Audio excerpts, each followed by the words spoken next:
Okay, we're live. Hello, everyone. How are we doing? We're back. Let's start with a bit of Fast Action Network, shall we? There is some pretty outrageous news to get to.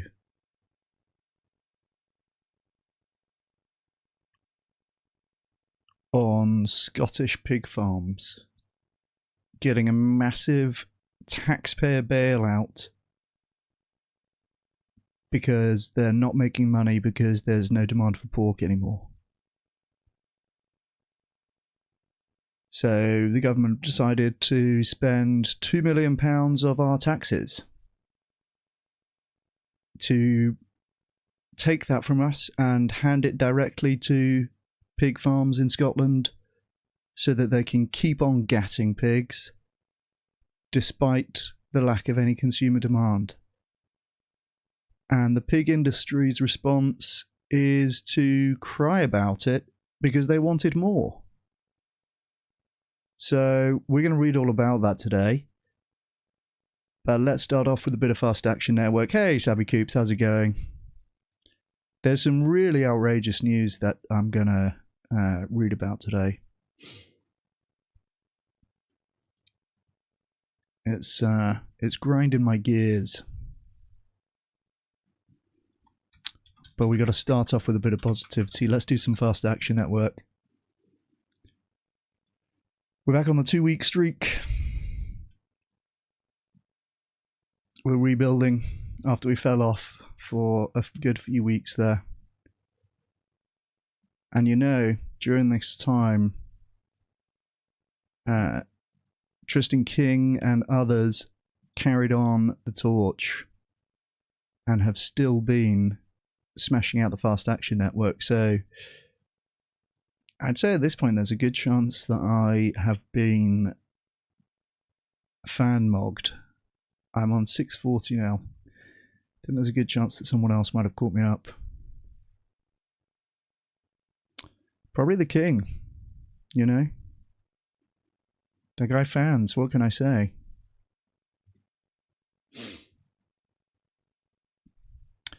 But here we go. We're back on 3 weeks. You know, I haven't read the details of this pig farm bailout yet, but I know it's going to be something that pisses me off.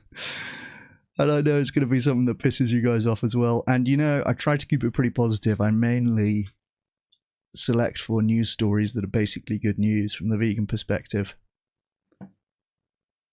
But from time to time, you do see one that just makes you think, that ain't right. That ain't right. So we're going to read about it. We're going to get into it.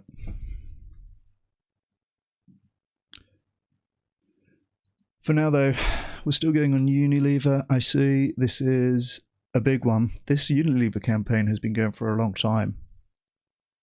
I've actually had a couple of emails back from Unilever people saying that they have cage-free supply chains in, I guess, Europe and the US, but we're talking about the worldwide commitment. That's right. In 2018, Unilever promised to source 100% cage-free eggs worldwide. Today, that commitment has been revoked, creating a two-tiered system. Cage-free for Europe and North America, and cruelty for the rest. So we're going to keep giving them a hard time until they get the message. And you know, I actually met the person. I don't know if she runs Fast Action Network exactly, but she runs the Open Wing Alliance, which is a big part of these sort of campaigns, right? I met her last night at an event here in Bristol. And she had seen my video about the Subway victory from Fast Action Network. And she said to me, you know, it's really important to be doing this kind of stuff and encouraging other people to do it. There's as we know, there's not like hundreds of people doing this. So one extra person doing Fast Action Network over at action.thehumaneleague.org really is making a hell of a difference. And we do see victories coming from these that are affecting millions of animals. You know, so there's a lot to play for here.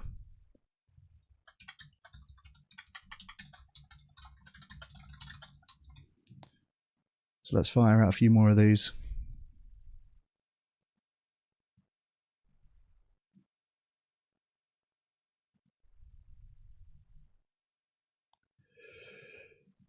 Oh man, we're going to get into it. We got the pig farm stuff, an article from the BBC for that. And then I've also got something from the grocer about Project Slingshot. And that looks like a pretty cool article, so we'll read that also.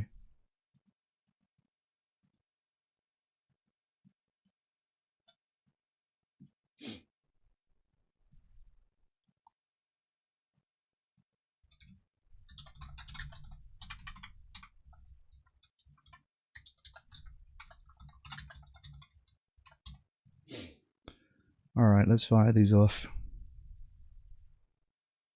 Thank you, Sabby Coops. Yes, action.thehumaneleague.org for people who want to get on it. This is a great low effort way to help animals. I'm all about compiling the low effort opportunities.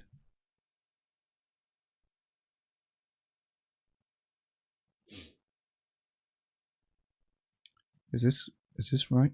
I'm on some guy's profile. Is this someone who works for Unilever? I guess so. Oh yeah, President Unilever USA. Okay. Well, you can have a comment on your profile for all your colleagues to see then.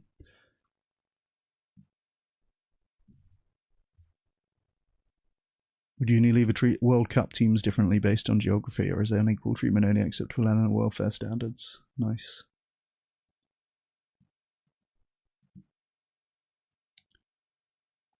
Alright, let's do a few more of these. We're gonna... Oh boy.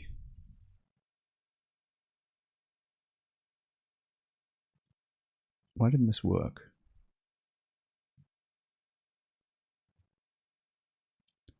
Let's go to 660 points. And then we'll crack on with some news.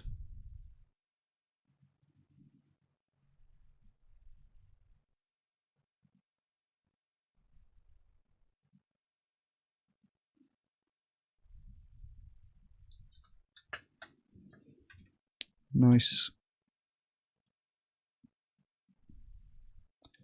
There's 650. We'll do a few more. How are you going, Sabby Coops? Nice to see you. We were in Chip's chat earlier. They did some good activism today in Amsterdam.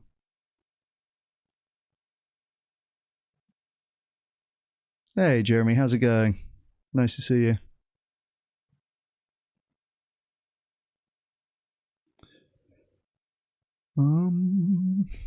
Goodness me, they make these things hard to fill out sometimes.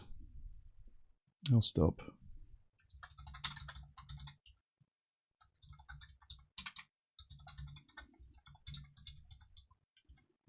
Me moaning about the difficulty of filling in a form in my air-conditioned office. It really is the lowest effort, but high impact, so, you know, we're here for it.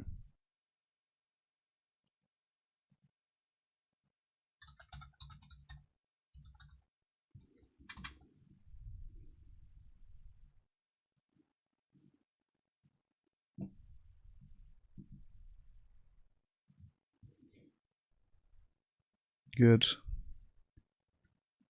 653. Right, let's do a few more. We're going to get to 660. We'll kick on, read some news. This pig farm thing, man, it's outrageous.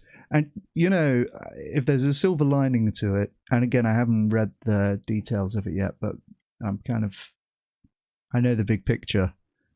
If there's a silver lining to it, it is a sign that what we're doing is working in terms of reducing demand. Because the reason that the pig farms are not making any money now is the price for pork has gone down because of lack of demand. So that's a really positive thing. Now, the government stepping in and giving them £2 million of our taxes so that they can keep on gassing pigs despite no demand is not so positive. But that's kind of a hiccup on the road. Things are going in the right direction. You know? I'm trying to spin a little of hopium into it because it's really outrageous news, honestly. We're going to read who exactly is responsible for this decision. It's, I guess, the Scottish government specifically, from what I've read. I'm pretty sympathetic towards the National Labour government in general, but, you know, that's, of course, conditional. My MP, as I've said many times, as a Labour MP and as vegan. So I'm sure if she had any say in it, she would not have voted for giving £2 million of our taxes to carry on gassing pigs despite lack of demand. But someone else had different priorities. And the coverage is mainly about the pig farm saying, this isn't enough, we need more of taxpayer money to keep on gassing pigs, despite no one wanting us to do that. So, there you go, we're going to get into it. Oy. Right, this is the last one, I think. And then we'll look at the news.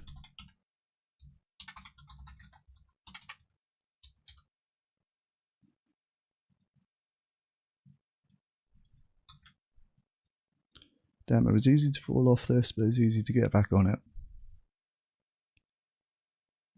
That's the thing with these good habits. They're easy to do, they're easy not to do. Boom, there we go. We're back up to 660. 3-week streak. We're back on the horse. 2027 is going to have to be the year of 52-week streak. But we'll get there.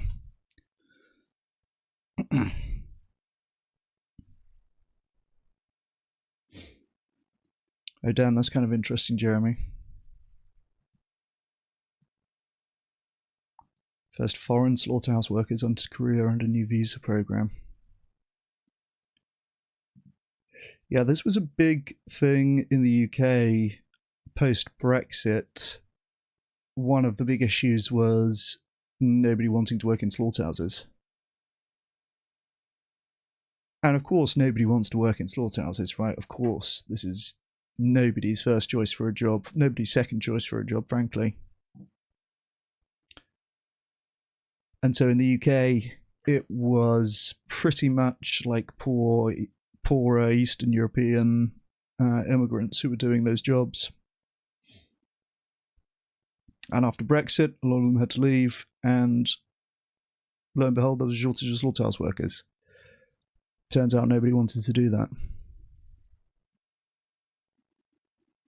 Yeah, right, Jeremy? Turns out, shockingly, young Koreans don't want to spend all day slaughtering animals. I mean, seriously, imagine this being a job, Jesus.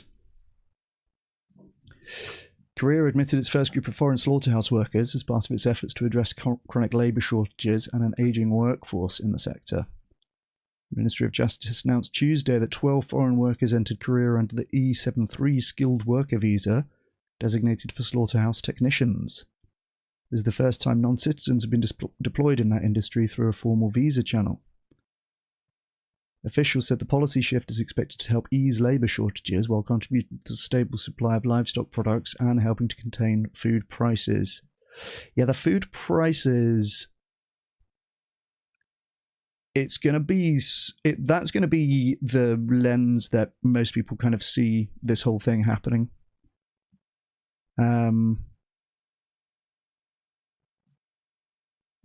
Hey Martin, how's it going? Nice to see you. Hey Vegan Anthem, how do you break the symmetry on welfarism and new welfarism? that the latter would lead to abolition and not the former. Both are painkillers for the disease. Both. Yeah, I don't know what that is. New welfareism, and that's not something that I know what you're talking about, Vegan Anthem.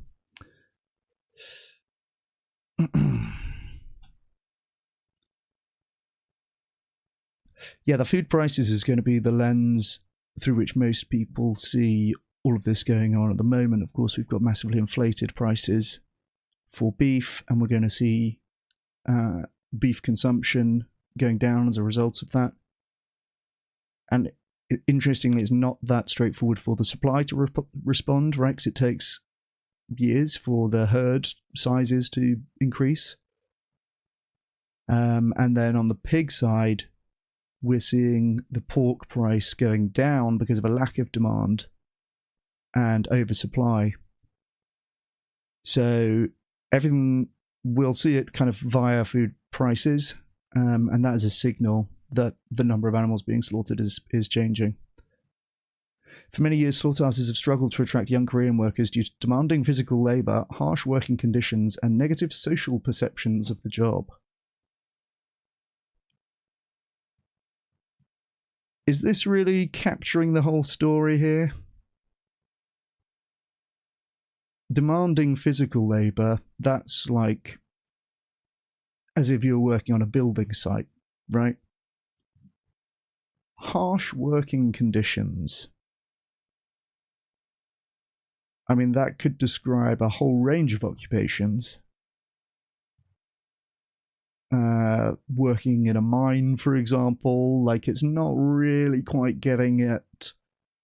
You'll be traumatized for life after spending your days slaughtering animals. Not quite getting at it.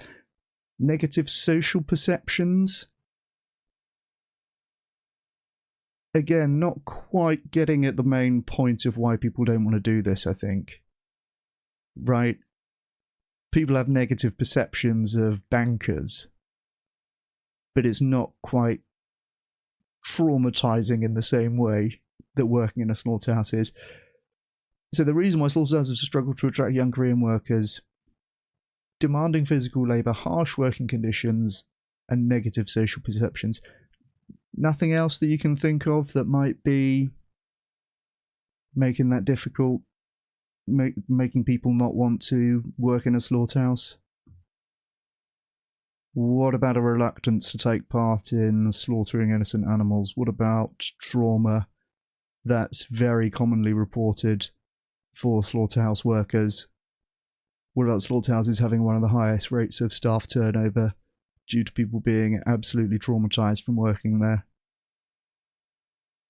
Nah, I reckon it's the negative social perceptions, actually. Yeah, that's probably it. Less well unionized than construction. Yeah, I don't know about all of that. As the workforce in the sector aged rapidly amid the nation's persistently low birth rate, business owners have called for the introduction of skilled foreign labour in recent years. In response, government officials held consultations through the Visa and Residence Policy Council, which decided in September 2025 to introduce a new visa category specifically for slaughterhouse workers. Oh my goodness. Imagine, I mean, there must be times in these meetings where people kind of catch each other's eye and think, this is all a bit messed up, isn't it?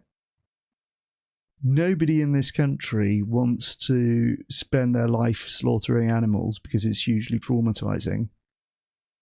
So I've got a meeting this afternoon about how we can make a new visa scheme so that we can bring in other people to spend their life working in slaughterhouses and being traumatized.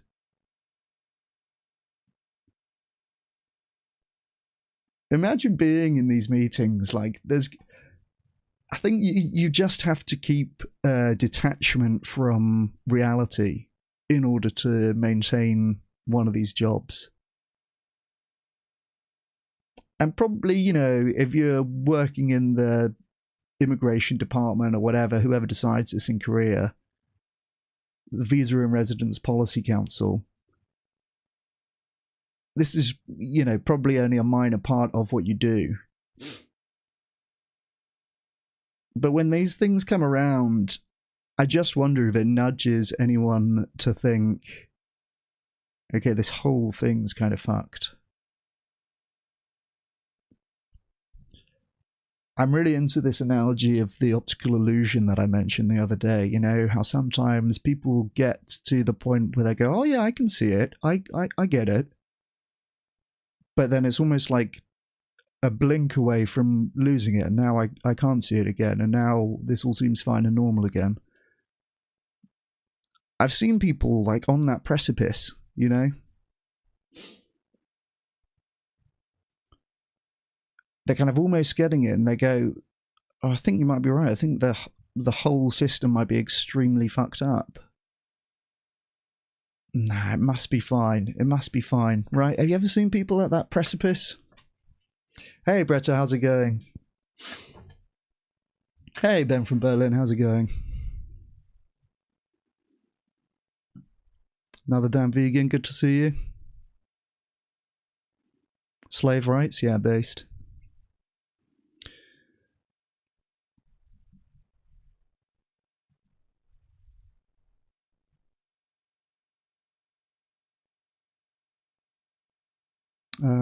Where do we read? Did we read this already? Yes, we did. Under the new system, applicants for the visa must obtain an employment recommendation from the livestock distribution team at the Ministry of Agriculture, Food and Rural Affairs. They're also required to have completed training at a relevant training institution or hold related certification, along with at least 3 years of work experience in the field. So we're looking for experienced slaughterhouse operators in Korea.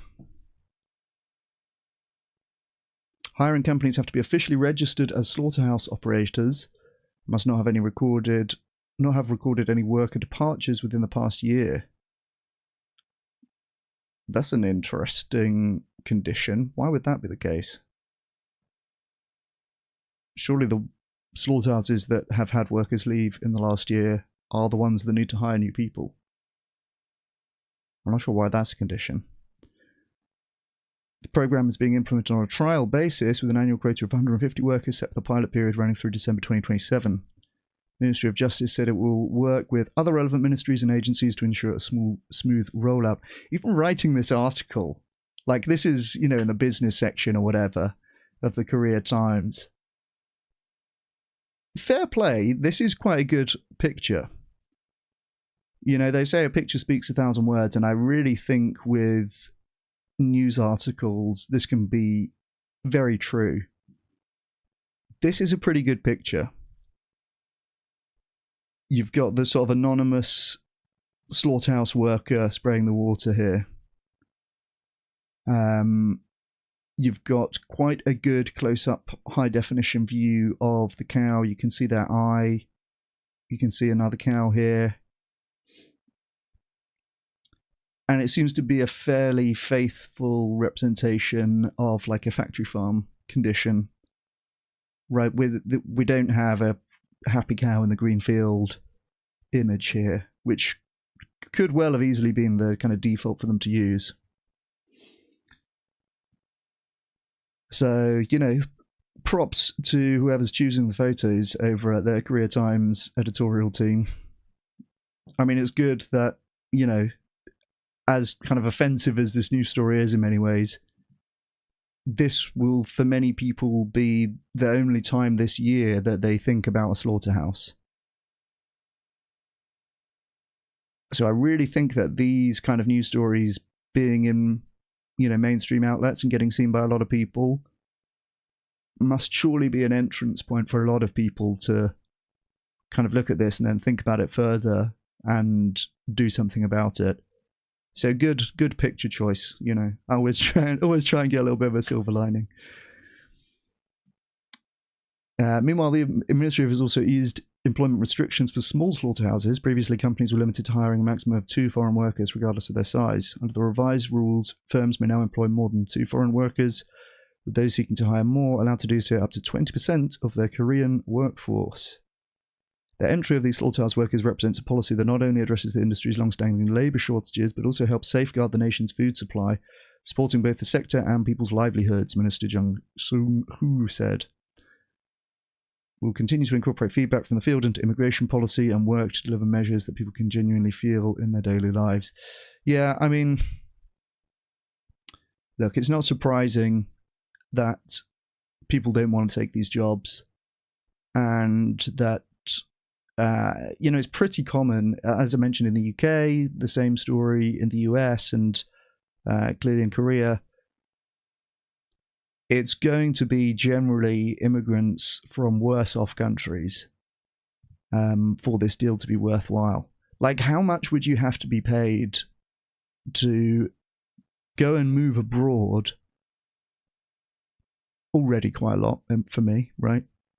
Go and move abroad and be a full-time slaughterer. Like, there's an amount for most people, but it'd have to be a lot. So it's no surprising that, people don't want to do this job. It's extremely traumatizing. It has one of the highest staff turnover rates of any industry. And, the reasons given for young Koreans not wanting to do this job, this kind of made me laugh. Demanding physical labour, harsh working conditions, and negative social perceptions. Yeah, no mention of the horrific nature of the work, the trauma-inducing nature of the work. Probably the demanding physical conditions, yeah. I don't know. Anyway. Let's have a read about these pig farmers, shall we?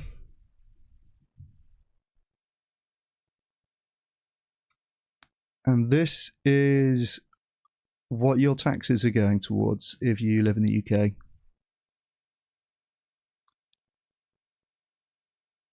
£2 million of your taxes have been given directly to pig farmers so that they can carry on their operations gassing pigs to death as they squeal and thrash around despite a lack of demand. And what are the pig farmers saying in response to this? It's not enough. We want more taxpayer money to keep on slaughtering pigs despite no demand. This is not enough. 2 million, we want more money from UK taxpayers. Pig farmer Danny Skinner says he's losing thousands of pounds a week. Here's an idea. Get another job. Do something else. People don't want to pay anymore for pigs to be gassed to death. So that's why demand's gone down. That's why the prices have gone down. That's why pig farms are losing money. This is how the economy is meant to work. This is basic economics. Supply and demand should be linked together, right? This kind of intervention is outrageous. This is not what I want my taxes to be going towards. Let's read. Independent pig farmers in Scotland have welcomed a £2 million emergency support package from the Scottish government, but say it's not enough to stop them losing money. Yeah, I mean, as long as people don't want to pay for pigs to get gassed to death anymore, pig farms are going to keep losing money. This isn't a sustainable solution. You can't just keep handing them taxpayers' cash.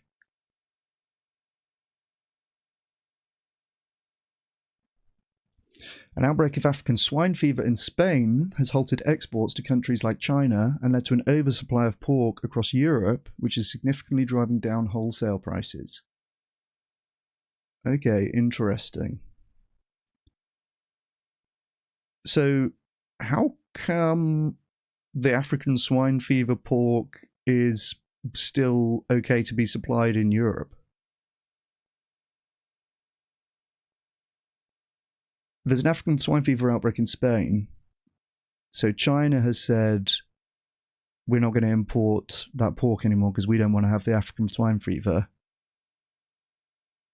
and now there's an oversupply of pork across Europe. Like, what? How come that pork can still be supplied across Europe? Is it just fine for us to have African swine fever pork?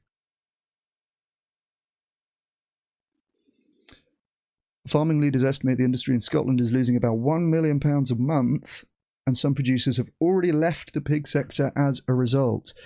This is what's meant to happen. Let me...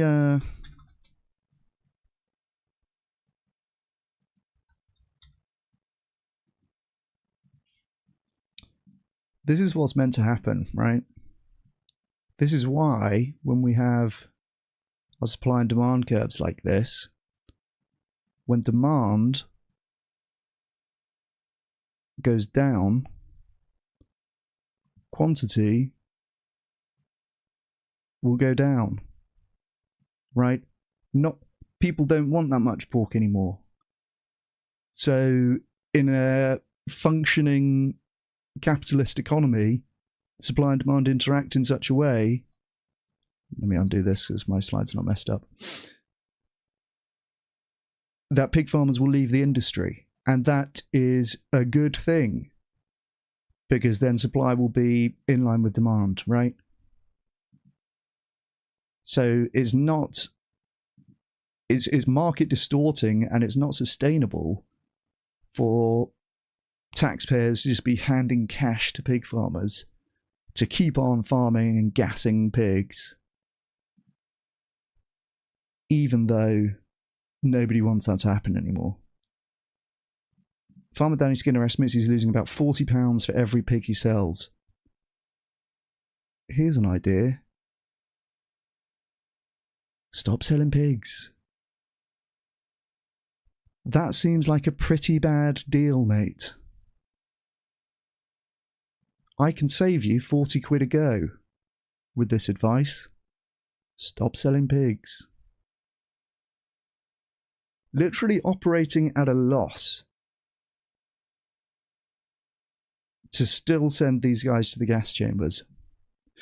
Again, by the way, kind of fair play for the photo here, right? They have not shied away from showing the victims. They've got this big picture of the pigs here. We've got the pig farmer up here. These guys are destined for the gas chamber.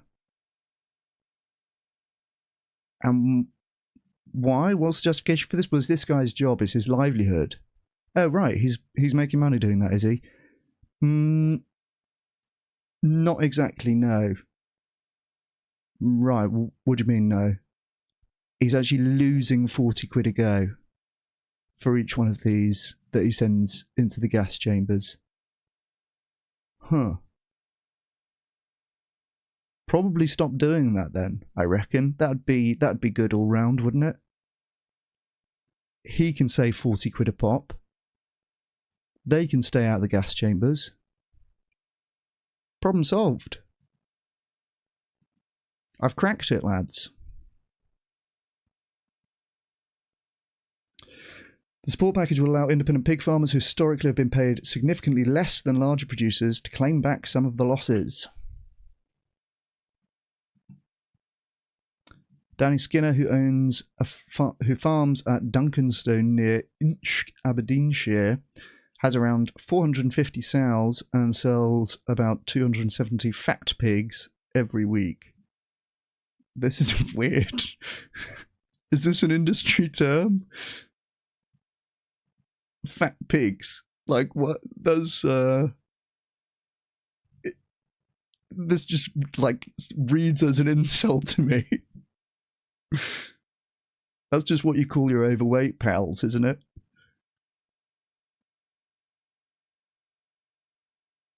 He's been losing about £40 for each animal he sells, meaning his weekly loss is around £10,000, which he describes as unsustainable. Yeah, that sounds pretty unsustainable. 270 fat pigs every week. So what have we got? 270. We've got 38 pigs a day, right? About 1.5 pigs an hour. This man here is sending to the gas chambers. this guy, this. Just think about the reality of this for a moment, right? You guys will, have jobs. You'll be your vocation. What you do to earn a crust. For this guy, he gets up in the morning. He brushes his teeth. He kisses his wife in that order. Don't do it with the morning breath. He goes and sees his pigs. And then 38 of them every day go to the gas chambers. And he knows it. Like, when I've ever interacted with people in the industry, they have a kind of haunted look about them. You remember that Todd Thurman guy that I debated, and he looked like he was going to cry as soon as he came on the call? Like a kind of haunted, I've sold my soul, I have seen things that nobody should have to kind of look about them, right? And that's because every day he sends 38 of these guys into the gas chambers. And for the privilege, he loses 10 grand a week. Obviously that's not obviously that's unsustainable. The support from the Scottish Government reduced that loss to about £25 per pig. Oh, right. Oh, that's all right then. He's still going to be losing money on each one. Like, fucking get out at that point. Right? Where's this going, Danny? What's the point of this? Go and work in the local co-op. Do you know what I mean? You don't have to do this. So it's going to cut the loss per pig from £40 to £25. That means his weekly loss is going to be about, what, 6,000 instead of 10,000? I can't afford to lose £6,000 a week. I don't know about any of you guys. A week. It's mental. It's mental. And that's with £2 million of taxpayers' money. Hey, I could afford to lose that much if I had £2 million of taxpayers' money.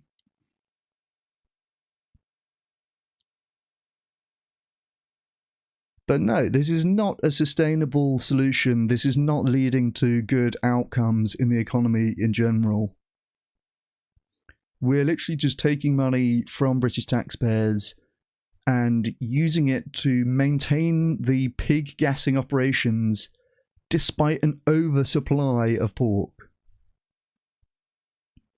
It's absolutely outrageous. It's absolutely outrageous. He said, we're still majorly going to be in debt. We're very grateful for something, but it's not going to be the answer to our problems at the moment. I mean, mate, you don't have to do this. You know, like, I promise you, you will have a better life. You will feel happier. You will feel a sense of relief if you stop sending these guys to the gas chamber and losing £6,000 a week for the privilege. You don't have to do it. You don't have to do it. You can do something else. Do something else, Danny. You know? You don't have to do this. It sounds like a shit deal.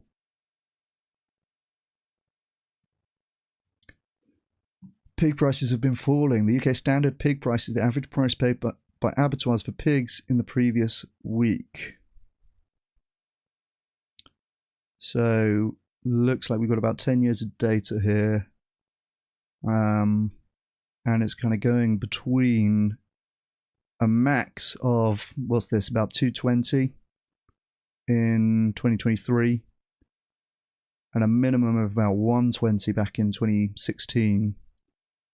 At the moment, we're on about 175, but it's gone down sharply in the last year or 6 months. And so this downturn now is what's causing problems for the pig farmers. Last time prices were this low, back in about 2022, there were much lower prices for the inputs, right? So farmers were not having to spend so much on the feed. and other cost of inputs for those operations. But now the feed is very, very expensive. There's an oversupply of pork. Even with government subsidies, this guy is going to be losing about £6,000 a week, losing £25 for every pig that he sends to the gas chambers. Like, how does this make sense as a decision to do?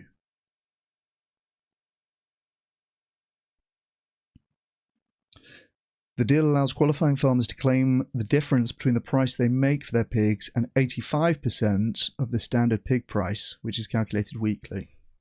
It allows qualifying farmers to claim the difference between the price they make for the pigs and 85% of the standard pig price. Okay.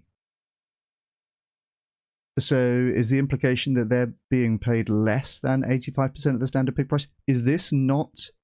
This is the average price paid by abattoirs. Is the idea that this average is being driven up by the bigger producers?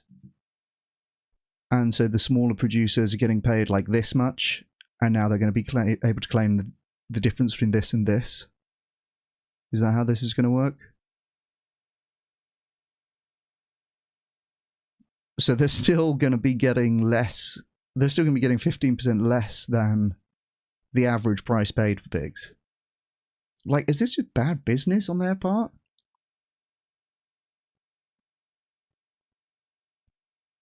The SPP has been sitting around $1.75 per kilogram, but smaller producers like Duncan have been receiving as little as £1. Right, yeah, I guess that is how it works. Also, who's Duncan? This guy's called Danny, isn't he? Yeah, they've used the wrong name. His farm is at Duncanston, but his name's Danny, so they've put the wrong name, but oh well.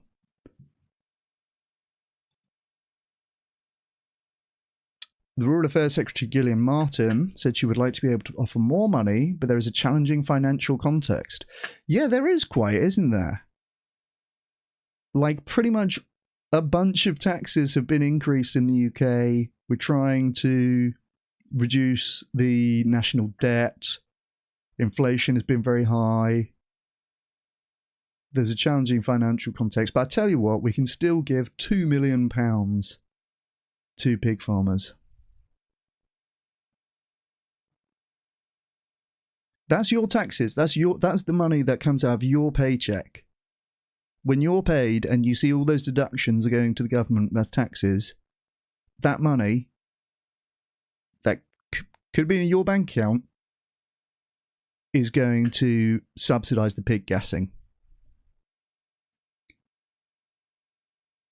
That's another quite gnarly picture of a pig farm here. I'm not hating the imagery in these articles, I have to say.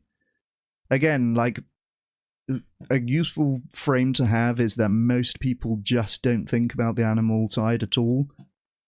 Spend a day a year, if that, where they think about animal farms, factory farms, slaughterhouses, any of that stuff. Like, people try their best to avoid thinking about it. So pretty much any time there's a story like this and they do use kind of faithful images of grim farming conditions, and again, you can see this pig's in some sort of cage. They've got, you can see their eyes here. It's a very close-up picture. We can lock onto this, and if you weren't vegan, could look at this and think, it's kind of fucked up that I'm paying for these guys to be killed. Again, it's not sugar-coated. It's not like some bucolic imagery being used. But I don't know. She added, this vital funding, which is available in Scotland, will help protect local jobs, sustain Scotland's pork supply chain, safeguard the prime Scottish pork brand, and protect the production of high-quality, high-welfare, locally produced food. I mean, look, you can see what you think of the welfare conditions. Like, this looks pretty crowded to me. This looks pretty barren to me. They're in some sort of just caged area here. I guess it's all relative, right? But yeah, it's the same kind of argument as always. It's about jobs, it's about food security. Like, these are never good reasons to be... First of all, the food security thing is bollocks. The whole reason why they're in this position is because there's way more supply than there is demand for pork. People are not wanting to buy pork anymore. Pork consumption is down. So it doesn't seem like a particularly good use of taxpayers' money to be giving it to pig farms when there's already a massive oversupply of pork relative to demand. So no, this is not like protecting food security.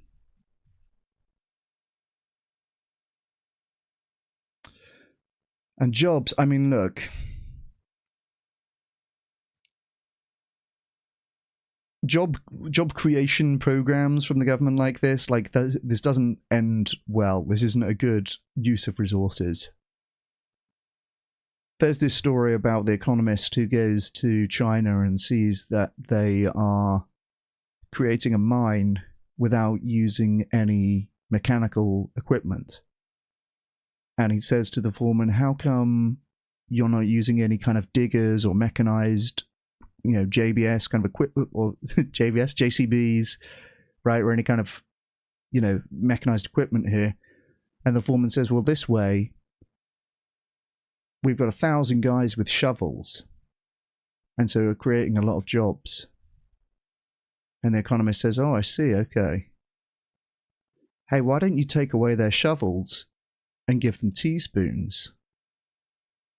Then you'll need 100,000 guys. And you'll create even more jobs. Like, it's ultimately not a good idea to take money from taxpayers and spend it on doing things inefficiently in the name of creating jobs. Like, do we want a fucking mine to be dug or not? Right? And in this case, the answer is no, we don't actually want this. What's the value in creating these jobs in pig farming when it yields people who their life satisfaction is reflected on this guy's face? Right, these traumatized people losing thousands of pounds a week, even with the subsidies. Like, who signed off on this?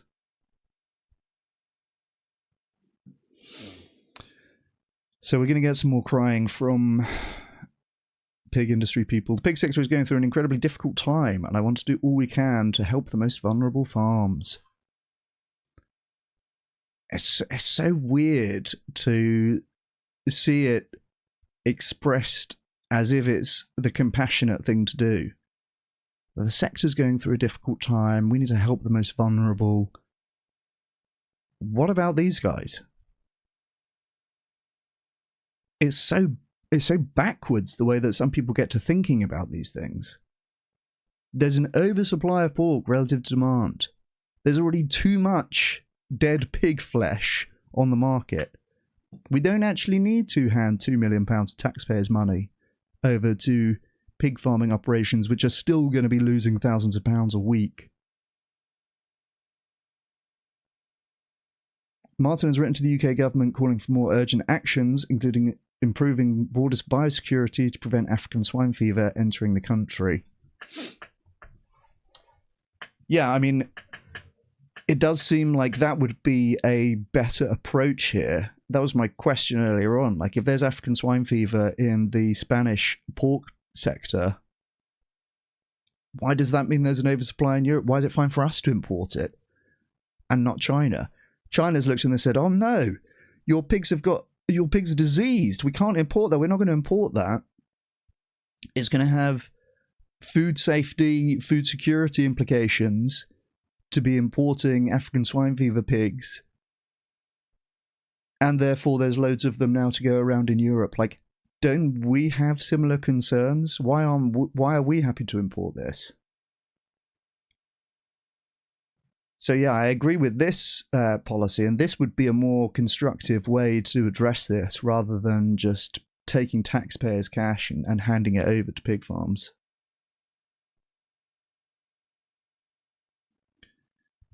Pig farming does not qualify for government subsidies. In what sense? Yeah, it does actually. But they've just been given a massive subsidy, so that's a weird thing to say. Most of the subsidies that the livestock sector benefits from are indirect subsidies to animal feed. So the pig sector is still benefiting from those subsidies. They may not be being paid directly, but they are benefiting from massively subsidized crops that are being fed to the pigs. So yes, they are still benefiting from government subsidies. And again, government subsidies, I mean, that makes it sound like it's coming out of some infinite pot of cash that we can just draw on as much as we want. That's your money. That's your taxes that you've paid. That's my taxes that I've paid. Here you go. Give it straight to the pig farmers. It's outrageous. The Scottish Government says the total number of sows has reduced by about 15% since the start of the year, and 4 producers have left the sector. Okay, this is good. This is what's meant to happen when there's not enough demand for a product. Supply is reduced. That is what is meant to happen. And that can be a good thing. And do you know what? The 4 producers that have left the sector, it'd be quite interesting to see what those people are doing now. Hey, this is 4 pig farmers in Scotland who have said, you know what? There's not enough demand for pork anymore. People are increasingly moving away from wanting to consume pork.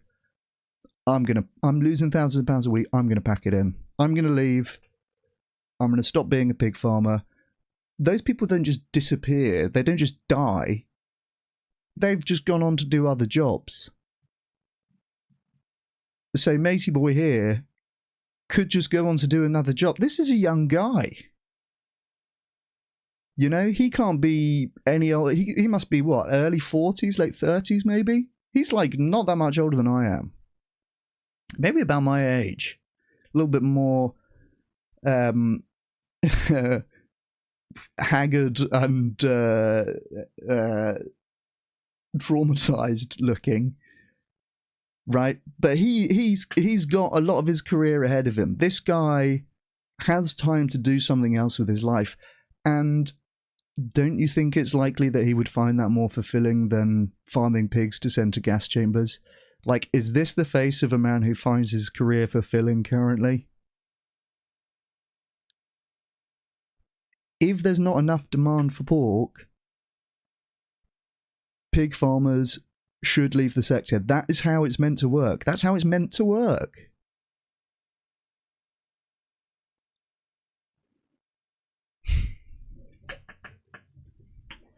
Beef industry in Scotland is down about 3.5% year on year also. Nice. You guys are doing something right up there, Soy Daddy. You guys are doing something right up there. Hey Alicia, how's it going?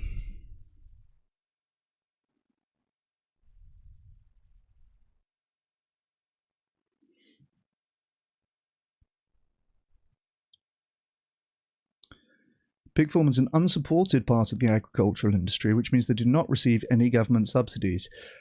Again, I think that's playing a bit fast and loose with the truth.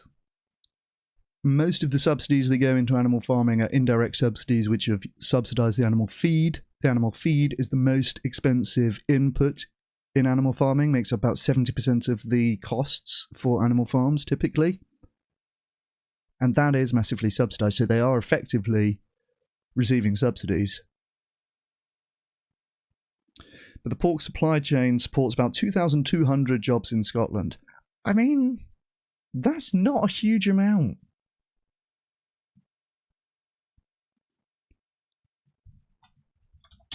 How many jobs in Scotland? Scotland currently has an estimated 2.65 million people in employment. with about 2.45 million payrolled employees. So it's about 0.1% of the jobs in Scotland. It's not like this is a massive industry which is propping up 15% of the economy. This is a pretty small industry. There's about 0.1%, in fact less than 0.1% of the jobs in Scotland. Like, people can leave this industry. That's allowed to happen. That's the proper response to a lack of demand for pork. You have to wonder how much this is being driven by the Project Slingshot campaign and other similar campaigns that have really been hammering the gas chamber element of the pork industry in recent months. I wonder how many people have decided to stop eating pork as a result of that. There's got to be a few. There's got to be a few.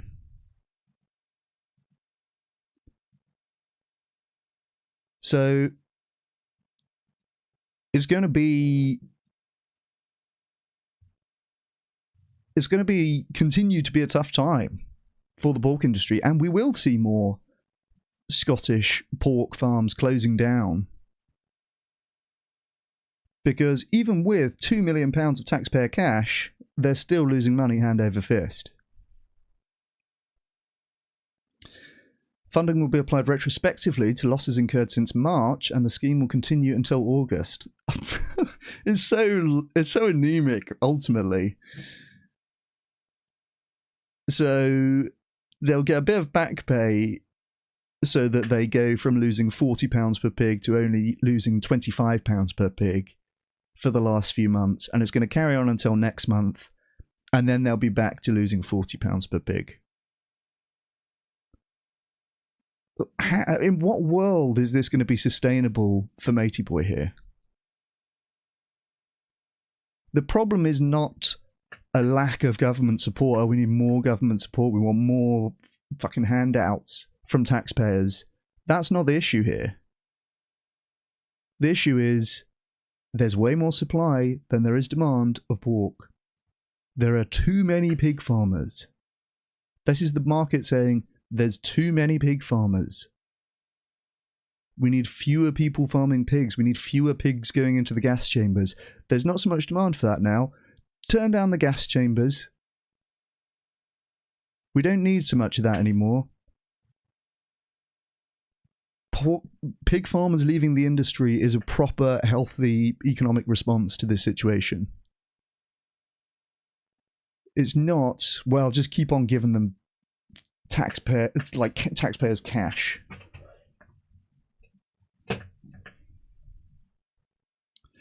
Pig producers under the same ownership as the operators of the abattoir will not qualify for funding. NFU Scott... Oh, here we go. You know, this is going to be good. NFU Scotland President Andrew Connon says the situation is totally unsustainable and the worst crisis that pig farmers have experienced in more than 50 years. Right, yeah. I mean, I agree it's totally unsustainable. I wonder what the NFU Scotland President's prescription is then. Surely for fewer people to farm pigs, right? Surely that's the sensible solution. Totally unsustainable, worst crisis for more than 50 years, way more supply than there is demand for pork. Surely the solution is for fewer people to be pig farmers, right? Let's see what he says. He added, we need to see a fair price for the product. At the moment, it's well below the cost of production, and that's why the industry is in such a sorrowful state. Okay. Yeah, we get that. We've got that. They're being paid less than it's costing them to produce. We know that. That's why they're losing £40 per pig that they sell. Go one level deeper, NFU Scotland President Andrew Connon. What's causing the price for pigs to be lower than the cost of production? What's causing that? More supply than there is demand of pork, right? Fewer people wanting to eat pork. More people saying, actually, I don't really want to pay for meat that's come from the gas chamber. Actually, I'd rather not pay for this guy to be gassed to death and squeal in the gas chamber and kick off his hooves against the cage as he suffocates. I don't want to pay for that, actually. And that's why the price has gone down relative to the cost of production. The prescription here should be, we need pig farmers to leave the industry. It's not some abstract... What? This is such a fucking basic analysis. Well, the problem is that they're getting less money than it costs them to produce. Like, oh my god. Is that the level of intellect you need to be the NFU Scotland president? Oh, the reason they're losing money on each pig is because it costs them more money than they're getting money back. That's my analysis. Well, fucking thanks so much, Andrew Connan. We need producers to leave the industry. It's due to an oversupply and not enough demand relatively. People do not want to pay for the pigs in gas chambers anymore. We need to be producing fewer pigs. This is so basic, Econ 101, like, my goodness. The 2 million funding will help farmers pay off some of the debts they're incurring because of low prices, but the longer those prices remain well below previous years, the more farmers will have to consider leaving the sector. Yes, BBC gets it in the end, in the final paragraph. We're talking about 0.1% of the jobs in Scotland. We're talking about a straightforward situation where there's too much supply and not enough demand. Yeah, fewer people should be pig farmers. That will inevitably mean an increased reliance on imports for pork products. No, there's demand is going down. There's already an oversupply of pork. So that's not the case. The reason why the prices are low is because there's an oversupply relative to demand. So we're not going to have pig farmers leave the industry and then say, oh, well, we better import more pork now. No, the reason that the pig farmers are leaving the industry is because there's not enough demand relative to supply. We don't need to import it. No one wants it. No one wants it. So I don't know. They've got £2 million of British taxpayers' cash going into the pig farming sector, going to guys like Danny, who is losing £40 per pig at the moment. He's going to carry on losing £25 a pig until next month when he'll go back to losing £40 per pig again.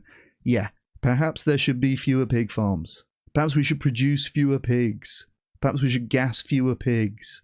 Like, that might be the solution. It doesn't mean that we're going to import more. No. This is already happening because of the demand-supply mismatch. So I don't know. Well, speaking of Project Slingshot, I came across this in the grocer. Could the meat industry be about to have its tobacco moment?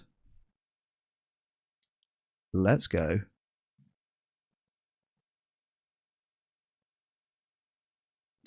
In April 2026, a campaign called Project Slingshot placed more than 750 advertisements across 206 London Underground stations, with a further 2,200 inside carriages for a 2-month run. Backed by a US philanthropist and co-founded by Matthew Glover, who also founded Veganuary, it features Diane Morgan, Dr. Amir Khan, Jen Brister, and others, each dismissing the meat industry's claim that CO2 gassing of pigs constitutes humane slaughter. The tagline is, I don't buy it. What makes it different from previous animal welfare campaigns is the targeting. The ads are not aimed at committed vegans. They are placed where millions of ordinary commuters cannot avoid them on the morning journey into work, framed not as a lifestyle argument, but as a consumer deception story. The industry has hidden something from you, and here it is. This is a little bit weird phrasing. Why? Like, the ads are not aimed at committed vegans. Like, are any animal welfare campaigns aimed at committed vegans? Surely that is preaching to the choir. Surely all these kinds of campaigns are not aimed at vegans. But, okay, the rest of this is good analysis so far. A survey commissioned by the campaign found that 81% of Britons considered CO2 gassing of pigs unacceptable once told about it. That is the territory the campaign is occupying. Not veganism, but informed consent. It's a harder argument for the industry to dismiss. Yeah, I guess this is a little unusual framing, but yeah, the goal is to move the conversation from, or not to move the conversation from, but to not have the message be you need to go vegan or anything like that on the billboards themselves, right? On the advertisements themselves. But to start people thinking about the process here so that they reach that conclusion by themselves, or at least move in that direction. It's informing people about CO2 gassing of pigs, which, yeah, absolutely most people will not have known about that prior to this campaign. And I think it's very clever because, of course, as soon as the conversation is about veganism, then most people disagree or kind of assume that they disagree, right? As we've seen in the outreach stream earlier today. But when it's about a particular cruel act, which most people don't know about, then it's completely different. And as we also saw in the outreach stream earlier today, most people say, yes, it's bad to be cruel to animals, we should respect animals, etc. So it's having the conversation be on that part rather than the veganism part, where most people are going to say, no, I disagree with that.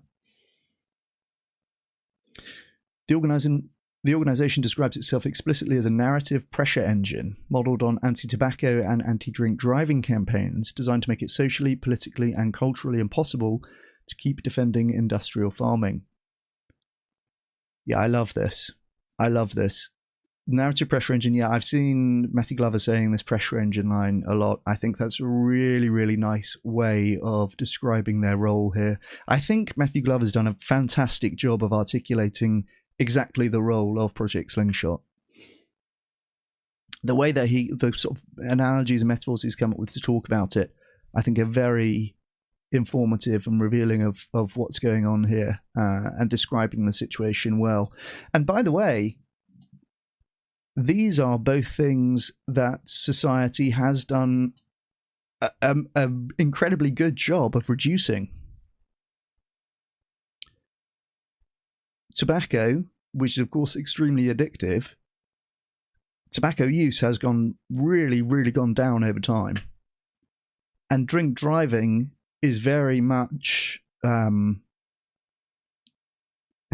frowned upon, seems too light of a term here, but people recognize drink driving as awful now. Used to be totally normal.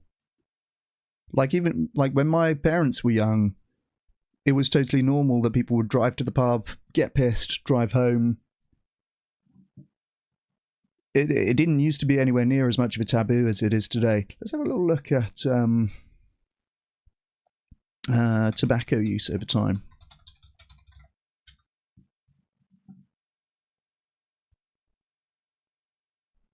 Tobacco use is in a dramatic shift from widespread cultural acceptance to a steep decline.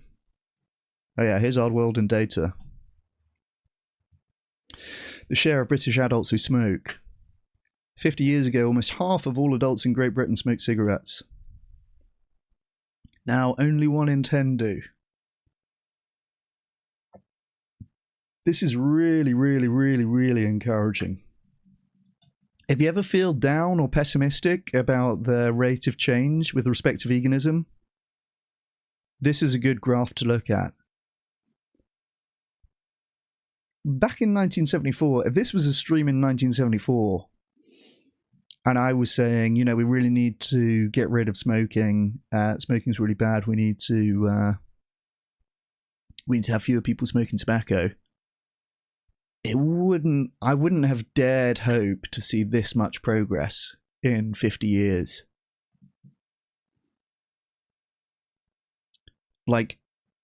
It's cut to 20% of the levels that it was at previously.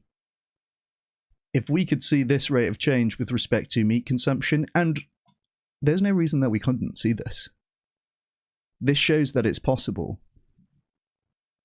I wonder if we can have drink driving is going to be a little more difficult, isn't it? To actually have data on how many people are doing it.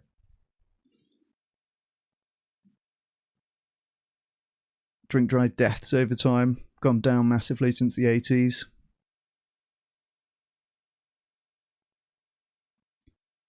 I'm just on Google Images here. I don't have a proper source to hand to look for this. But basically, drink driving has massively gone down over time as well.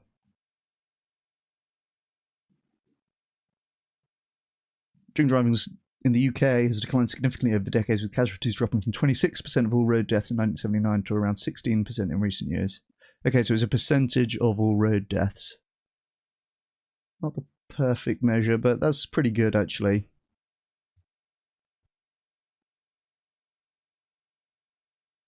However, drug driving offences have now surpassed drink driving, becoming the predominant issue in UK roads. That's interesting. That's interesting. You do see more campaigns about that kind of thing now. And I will say as well, that is probably not that drug driving has increased. Maybe it has. But that drink driving has decreased to such an extent that now drug driving is even less. So drink driving and tobacco use, two absolute case studies for this is a really bad thing that we want to discourage in society, used to be super common and widespread, and now it's really not. Both of these issues are something where we've made immense progress in the last few decades, and both of them really show what is possible with respect to societal behaviour change. Like, smoking, if we were having this conversation 50 years ago, I probably would have been inclined to be quite doomer about this, right? Smoking's super addictive, there's misinformation about the health impacts of smoking, people are never going to stop smoking, blah, blah, blah. Very similar to how it is today with respect to meat consumption. And yet, we really slashed that rate to now only 1 in 10 people smoke. Even that seems high, to be honest, in my experience.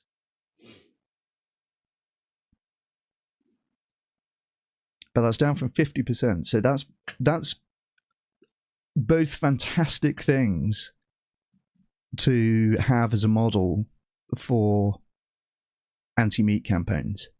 I fucking love Project Slingshot. I've talked about it a lot. And I've made different videos about it, but like this gives me a lot of hope, honestly. Glover has said that there will be more campaigns, each one louder and harder to ignore than the last. The food industry should read that description carefully. The playbook has changed. Project Slingshot did not emerge from nowhere. The food industry spent 3 years lobbying, delaying, and negotiating its way to a workable version of the HFSS advertising restrictions that came into force on 5th of January 2026. HFSS is high fat, salt, sugar. So there's now more restrictions on advertising basically unhealthy foods than there used to be. The brand advertising exemption was secured. The outdoor loophole survived. The settlement, hard fought as it was, felt like a line drawn.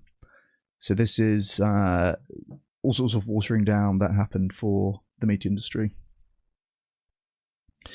But there is no line, there is only a pause. 4 months on, Bite Back 2030 is already pressing for the outdoor gap to be closed. The Obesity Health Alliance has described the industry's success in winning the brand exemption as political capitulation. So the brand exemption, I don't know what is that? Brand exemption. HFSS advertising.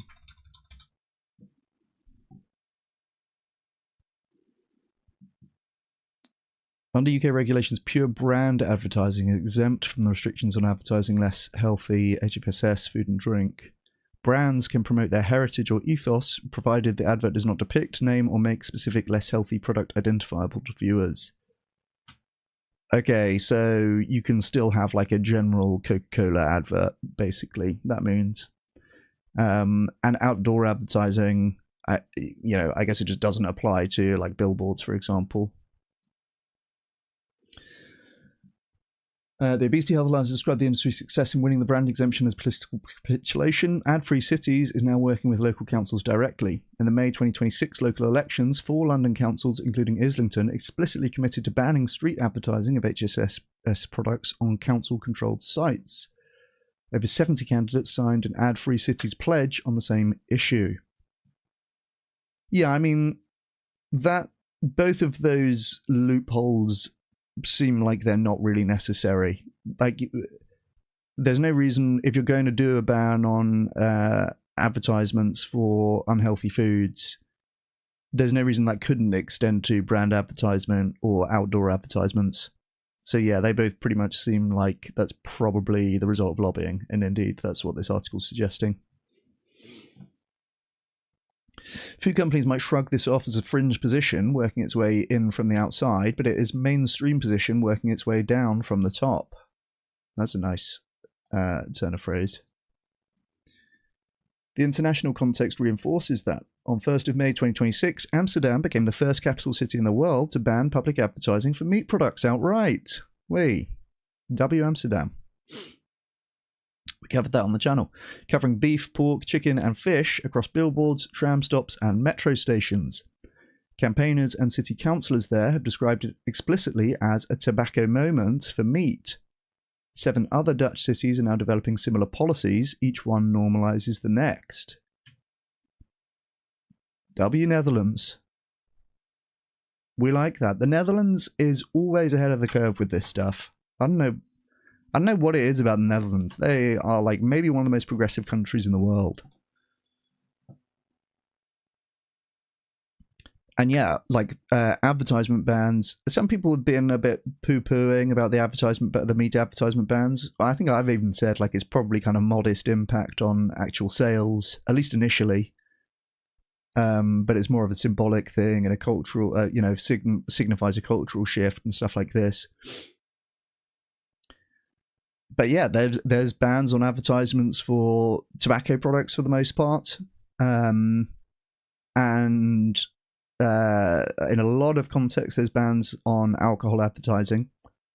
You do still see some alcohol adverts, but it's restricted.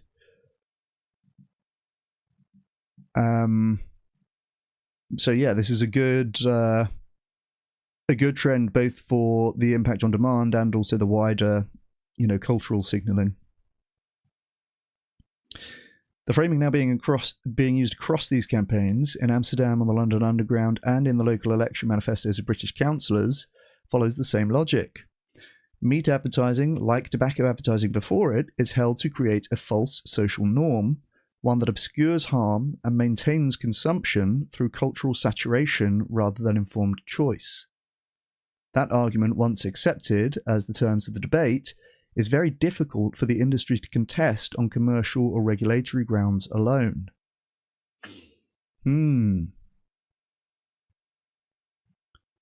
Creating a false social norm. Maintains consumption through cultural saturation rather than informed choice. Very interesting terms, yeah. I mean, we know, of course, that social norms are very powerful in informing our behaviour. If we think that something is widely practiced and widely accepted, that's what maintains that optical illusion part. Right, once you've persuaded someone, actually it's kind of fucked up that we factory farm pigs and then send them into gas chambers. Once you've got someone to see that clearly, they walk away and they're surrounded again by this culture where it's constant meat adverts everywhere. Creates the sense that it's acceptable, creates the sense that everyone else is doing it. And it becomes very easy to lose that clear vision of the optical illusion. The AHDB's Let's Eat Balanced campaign drew complaints to the ASA from ad-free cities and others who argued it misled consumers. The complaint was largely not upheld, but the willingness to mount legal challenges against straightforward promotional advertising marks a shift in the operating environment that the food industry has not yet fully absorbed. Okay, nice. I don't mind that at all. Yeah, this Let's Eat Balanced campaign, I mean, it's infuriating. They... I feel like it's deliberately named. It's almost like a Ministry of Peace kind of deal. The campaign was, of course, not at all balanced. It was, in fact, absolutely misleading with respect to the environmental and health impacts of meat consumption. The whole thing, if you haven't seen it, it's a UK campaign, is a campaign designed to imply that you really do need to eat meat to be healthy.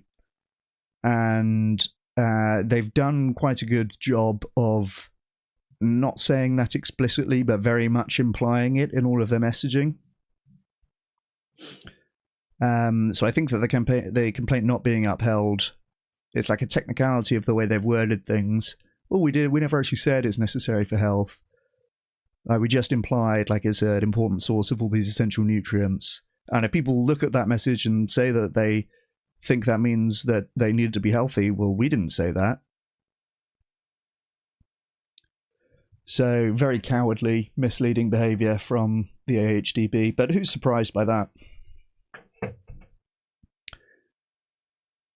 Very, very cowardly behavior from AHDB. They would not debate me when I called out their misleading reports last year that they had to issue a correction for incorrectly saying that there's no convincing evidence of a link between red meat and heart disease. They had to issue a correction to that report when I pointed out publicly there is indeed convincing evidence of a link between red meat and heart disease.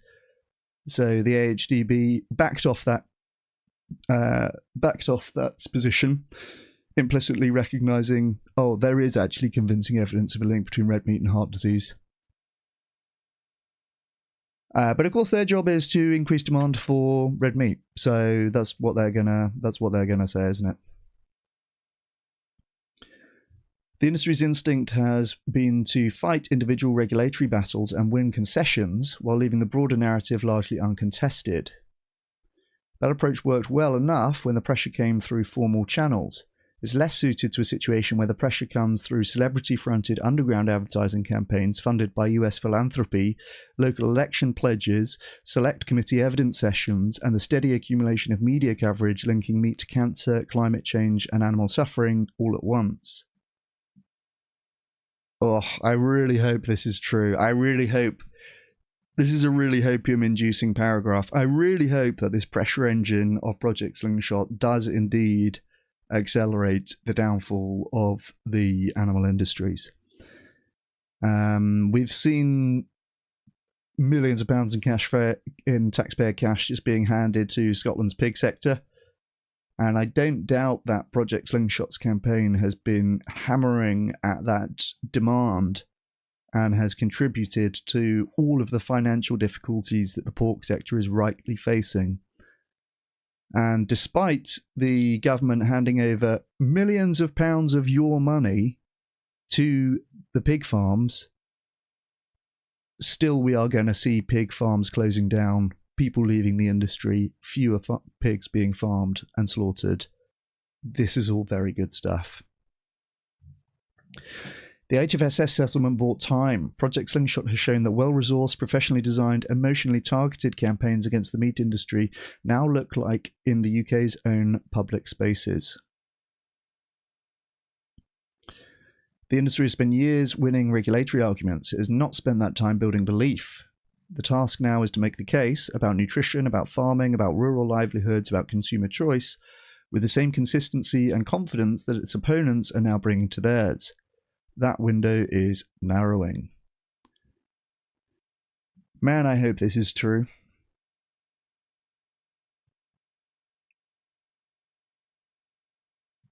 I really hope this analysis is right. I mean, I'm a huge fan of Project Slingshot campaign. Shock, by the way, Roger Yates doesn't like this campaign. I don't quite know why, but he's made something slagging off Project Slingshot.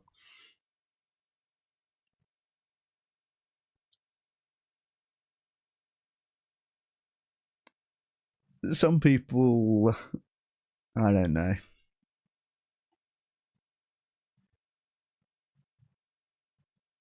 I love that campaign. I'm very optimistic about its impacts. Less said about the disagreement, the better, I think.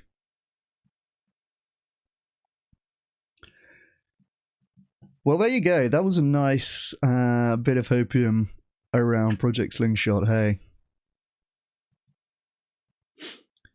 What else have we got? Deep dive on consolidation in alternative proteins. We'll definitely have a look at this.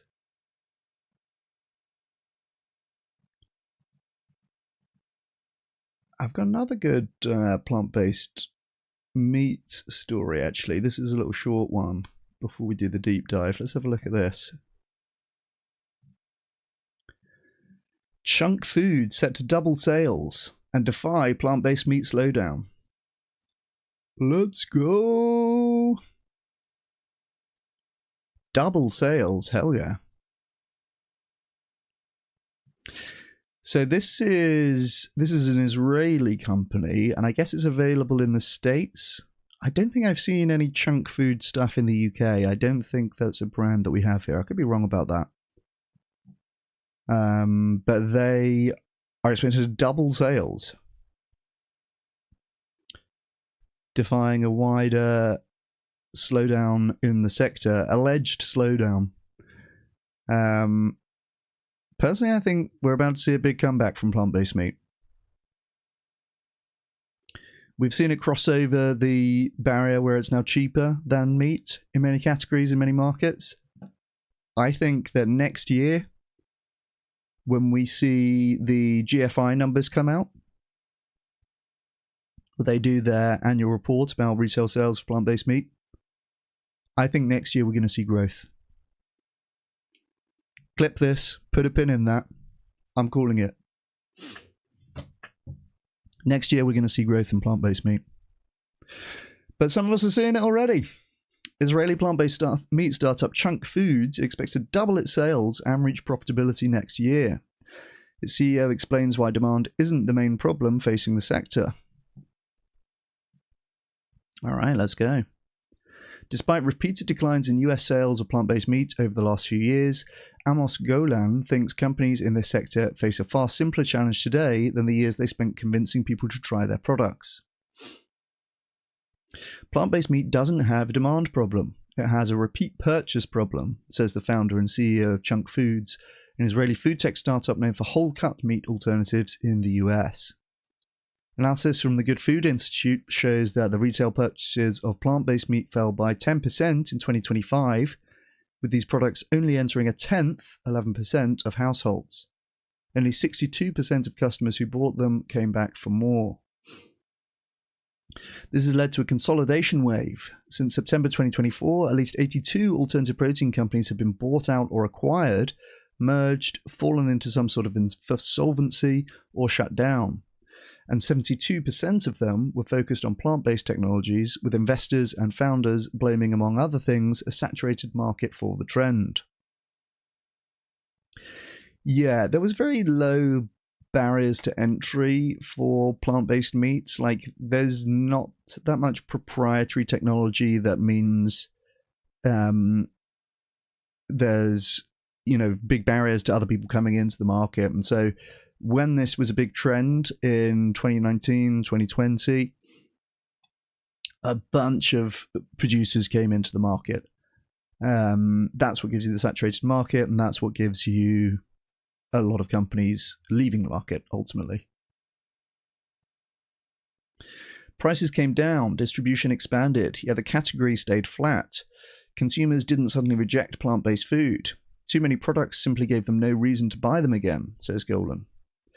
That's why we actually welcome this reset. As brands that overpromise disappear from shelves, retailers naturally consolidate around products that consistently perform.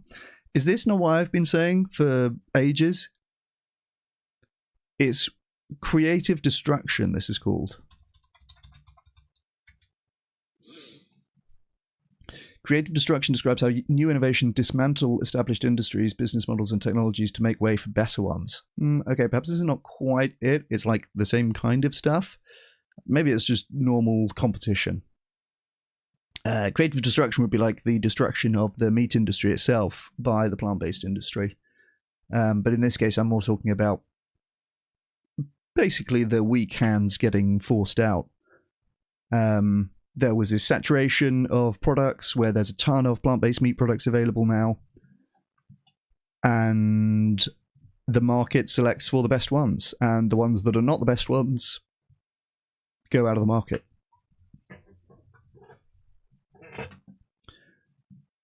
At the same time, consumers are eating more protein than ever before, and that trend is moving in our direction, he adds. Yeah, I mean, the protein trend, this is largely, obviously has been a good thing from the perspective of the meat industry, and has been pushed by a lot of meat industry messaging. Gotta have protein, gotta have protein, gotta have protein. One of the most egregious cases of this, the sort of normal health advice to have between 1 gram and 1.2 grams of protein per kilogram of body weight, right? And you see meat industry people deliberately conflating that to between 1 and 1.2 grams per pound of body weight, which implies you're going to have more than double what is actually being recommended. So somebody who's 200 pounds might look at that and say, oh, okay, so I need to have like about 250 grams of protein a day. No, that's way too much. You need maybe 120 grams of protein a day. But that conflation's deliberately made by meat industry people. I've seen that before.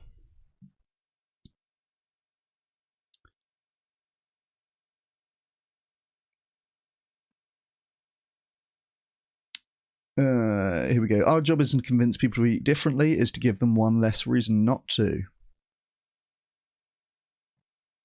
Okay, this is a bit double negative, isn't it? That called me out. But yes, that is... I like that analysis. That is the role of plant-based meats. This is the push and pull factors that I often talk about, right? Plant-based meat is a pull factor. Their role is not to be... They are not Project Slingshot, right? Project Slingshot's role is to convince people to eat differently, or at least to get them thinking about the issues which might lead them to thinking that they should eat differently. And then they say, oh, well, but I'm going to have to give up my favorite foods. I'm going to have less options. It might be more expensive. And that's where the pull factors come in. Alternative proteins are not more expensive. They're actually cheaper in many markets, in many cases. Significantly cheaper in some cases. You won't have to give up your favorite foods. You can actually have these really delicious alternatives, right? So that's the role of the pull factors, and that's very well understood and expressed by the Chunk Foods guy here. The guy who runs Chunk Food, I'm not saying he's a fatty. It's that philosophy that's underlined its growth in an otherwise struggling category. Chunk Foods, with its range of whole muscle steak fillets and cuts and pulled meat alternatives, is approaching $10 million in annual revenue and expects to roughly double this next year. Our products are already profitable on a unit basis, and we're targeting company-wide net profitability during the second half of 2027, notes Golan. Growth alone is no longer enough. Growth with healthy unit economics is. Chunk Foods grew by 140% in 2025. Distribution, by the way, this looks banging, doesn't it?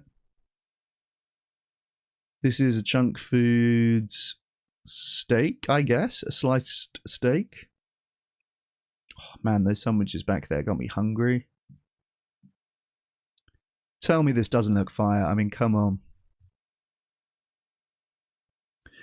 Distribution is a big part of Chunk Food's success. Its products can be found in over 3,000 locations across the US, a market that accounts for around 85% of its entire business. It's stocked in national retailers like Whole Foods Market, Sprouts, H-E-B, and Giant, and supplies hundreds of food service customers via nearly 100 distribution centers across Cisco, US Foods, Chef's Warehouse, and PFG. The only one of these I've heard of is Whole Foods, not going to lie. Obviously, I'm not in America, but maybe this means something more to the Yankoids in chat. Our philosophy has always been to grow deep before we grow wide. We've turned down opportunities to launch in thousands of additional stores because we'd rather prove velocity than simply accumulate distribution, says Golan. Wow, okay. They've turned down opportunities to launch in thousands of additional stores. Okay.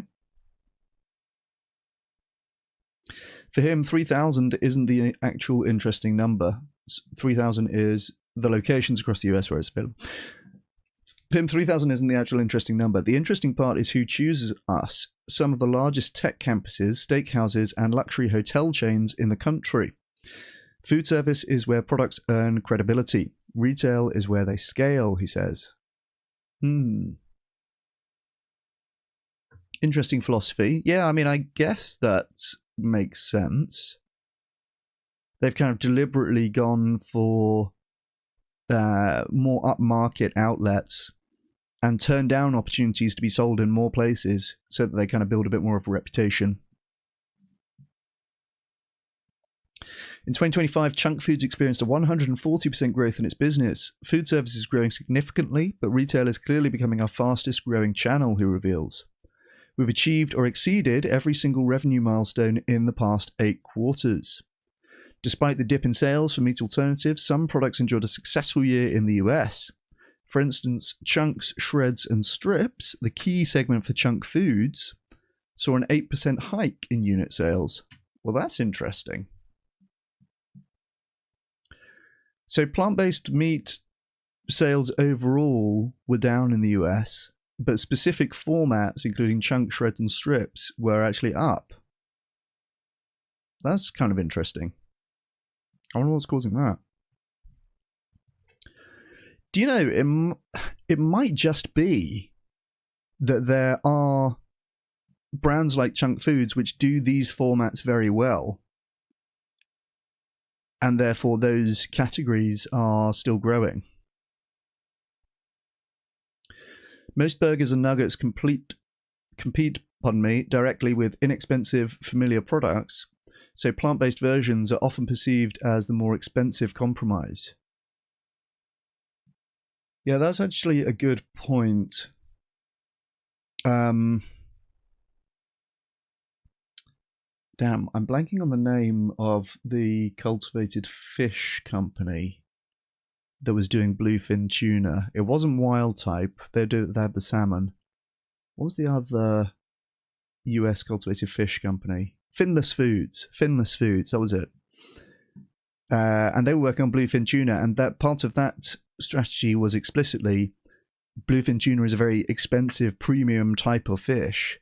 Therefore, it has a high price point, and therefore it's easier to get below that price point with cultivated meat product. But yeah, for most plant-based products, burgers was like the iconic kind of main format for plant-based products. I guess it's easier to produce, but yeah, that you're competing with cheaper products. So, hey, Andrew, how's it going? Yes, Finless Foods. Yeah, you nailed it. Nice to see you. We also committed. Oh, pardon me. Whole cuts are different. They're a center of plate protein, and if the eating experience delivers, consumers don't compare them the same way, explains Godin. We also committed to frozen from day one, which today sits at the intersection of convenience, prepared meals, and high-protein eating. People don't buy dinner because it checks a sustainability box. They buy it because they expect it to taste great, and it puts a protein-rich meal on the table for the whole family in minutes. He believes that taste, texture, value, and trust are the biggest pain points for the meat alternative category. Most products struggle with the first two. Value and trust are the quieter issues, he outlines. Consumers turn over the pack, read a long ingredient list filled with unfamiliar ingredients, and put it back. They see the cost of a plant-based burger and feel it's too expensive. The solution isn't better marketing, it's a genuinely better product with ingredients people recognize and clear value. I mean, Obviously, I'm aggravated by the long ingredient list and unfamiliar ingredients thing. It's kind of true.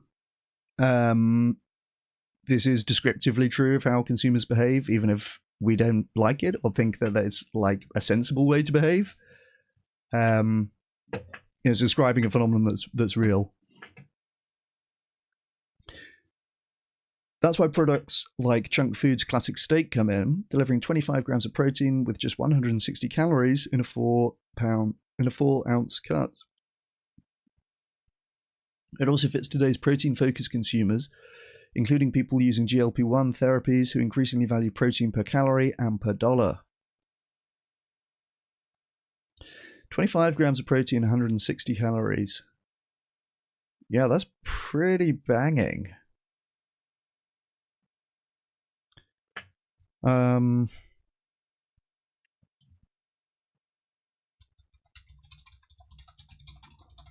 We've compared some of the new plant-based steaks before.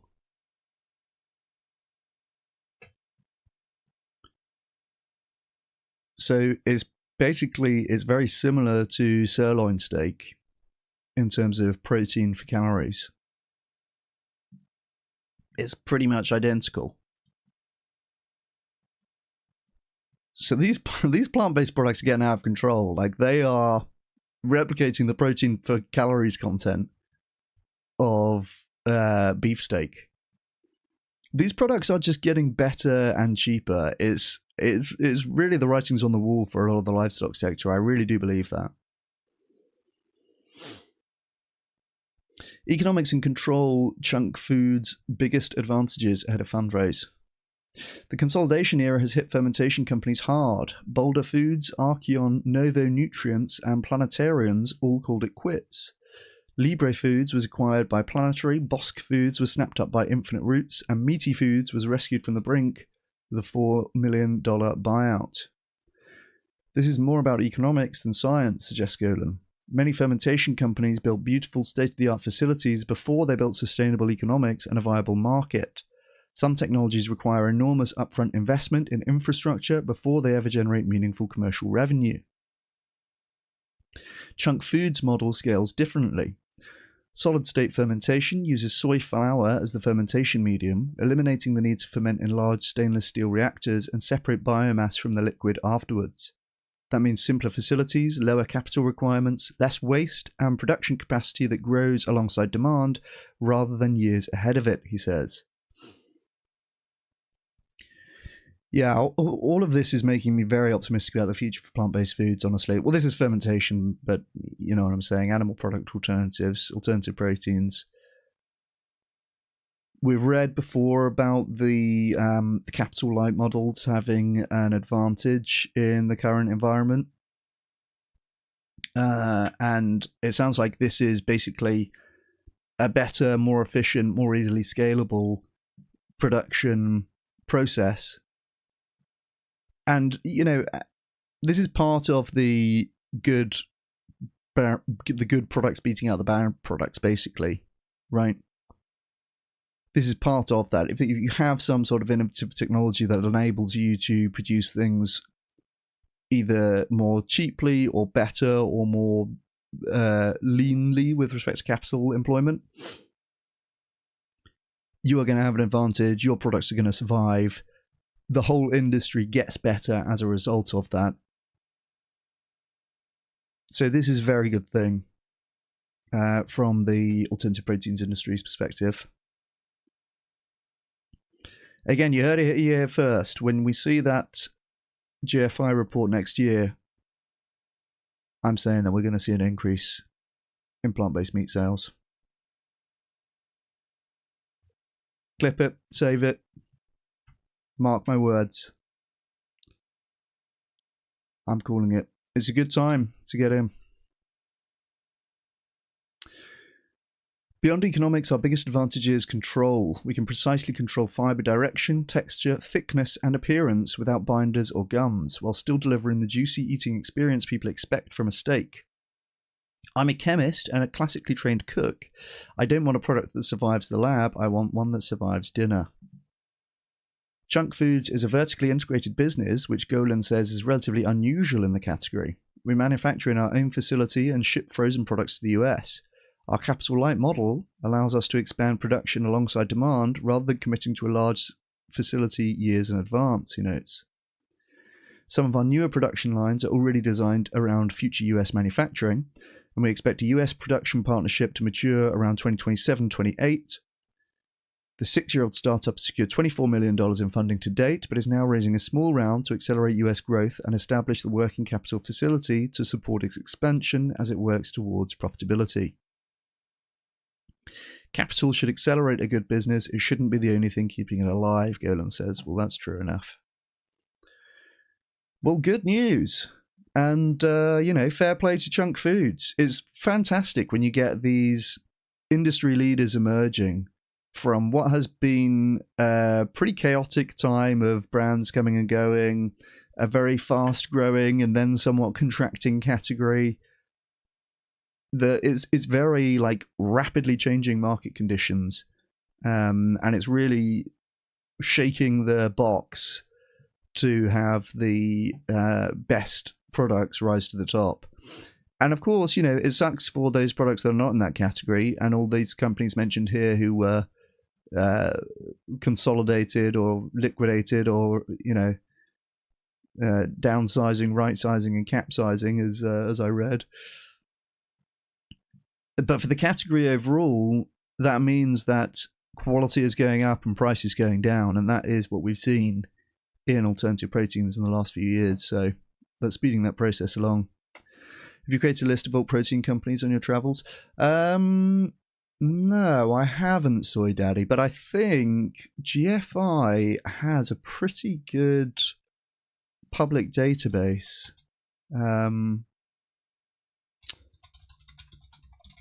Companies database. Oh, here we go. Yeah, here we go. Alternative Protein Company database.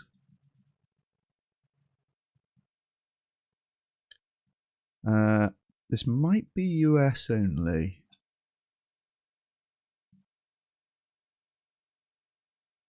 Ooh, let's have a look.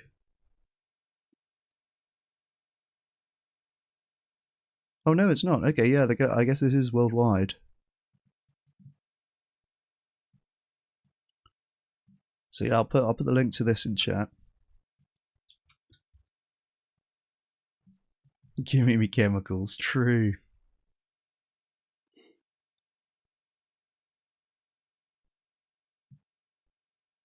So true. Damn, I'm so pleased to have such a based community. Nice.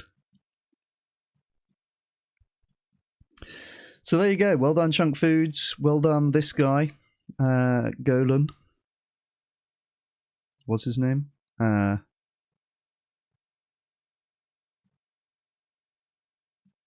Amos Golan. There you go. Well done, this guy. And well done, Chunk Foods. Yeah, no worries, Tane.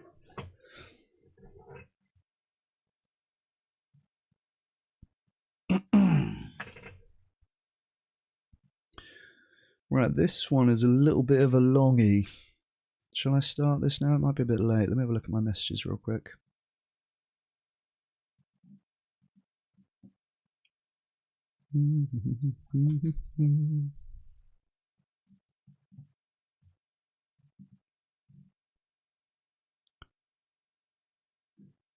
There's a bunch of other things on here that we could read.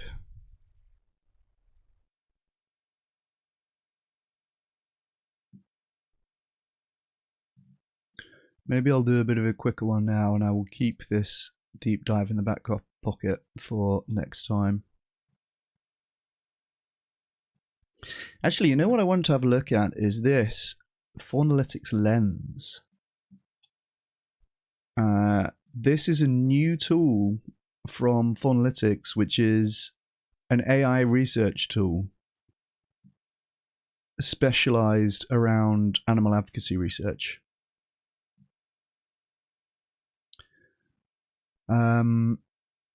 So I read a little bit of this already.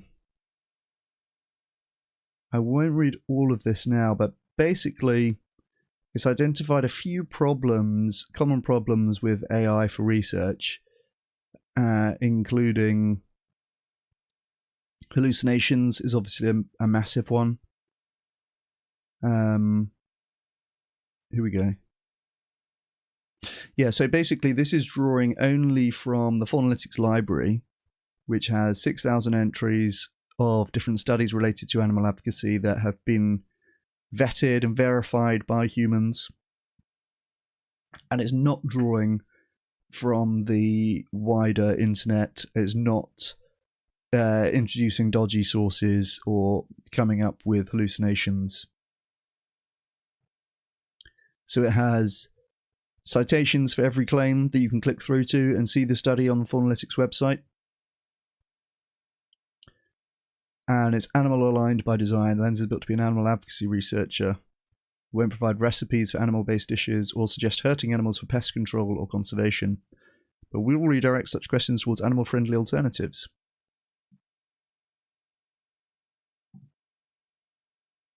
So let's have a look at it.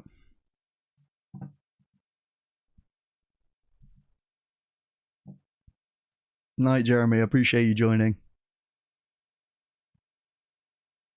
Take care.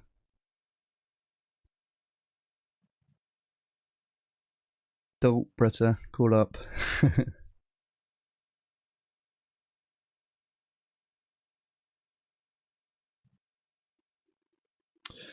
Full Analytics Lens. Here we go. I've not used this before.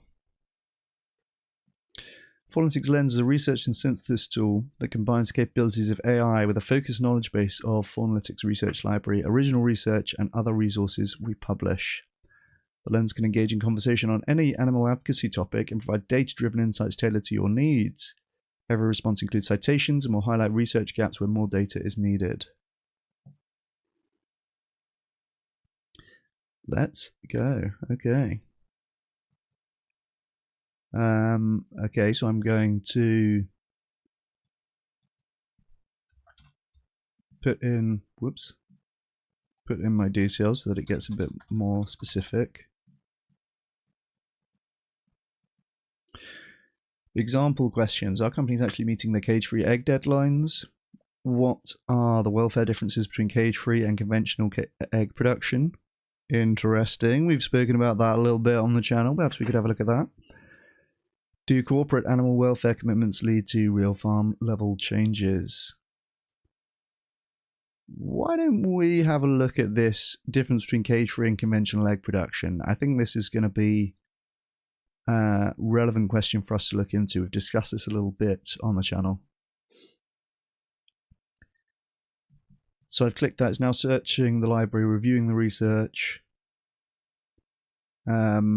And basically this is like ChatGPT for animal advocacy only, animal advocacy research. I'll put the link to that in chat if people want to check it out. Here we go. Based on data from the Full Analytics Research Library, there's significant welfare difference between cage-free and conventional battery cage egg production systems, though neither is without problems. Here's what the evidence shows. Key welfare differences: behavioral freedoms, mortality rates, bone health issues, feather pecking and aggression, foot health, disease and parasites, European context. Oh, look at that. Since you're based in Europe, it's worth noting that the EU banned conventional battery cages in 2012 through Directive 1999/74 EC. Producers were given 13 years to transition. Europe now requires furnished enriched cages during the laying period, which must include perches, a scratching area, nest boxes, and a minimum of 750 centimeters squared per hen. However, research on furnished cages in Denmark found that feather pecking and poor bone health remain prevalent even in these higher welfare enriched systems. Let's read this whole thing. Hey, it's not that long, and we're giving the lens a whirl here. And this is an issue that's of interest to people who watch this channel as well. So, what are the welfare differences between cage-free and conventional egg production? So, first of all, behavioural freedoms. In battery cages, hens are severely restricted. They're unable to fully stretch, spread their wings, or engage in natural behaviours like dust bathing, proper nesting, perching, foraging, or wing flapping. Behaviours identified as sources of pleasure and comfort. so here we see the citations coming in here, right? So if I click through to this, I'm going to see the research that actually relates to these behaviors being a source of comfort for a source of pleasure and comfort for chickens. And here it is, article from 2017 on the Fauna-Analytics website. Never would have found this, like it's not a recent thing, but this AI is able to draw on all of that. Nearly a quarter of chickens kept in cages have been found to have broken bones due to a lack of exercise affecting muscle and skeletal development. Jesus.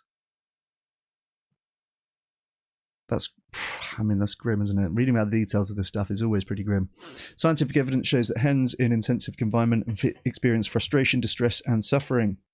Again, we've got a link that we can click through. This time to an article in 2024. Cage-free systems allow hens to express these natural behaviours, which is a substantial welfare improvement. However, they introduce different challenges. Mortality rates. Early concerns that cage-free systems would result in higher mortality appear to be resolving. A large meta-analysis examining 6,040 commercial flocks with 176 million hens from 16 countries found that mortality in cage-free systems has declined by 0.35 to 0.65% per year since 2000. Not loads, is it?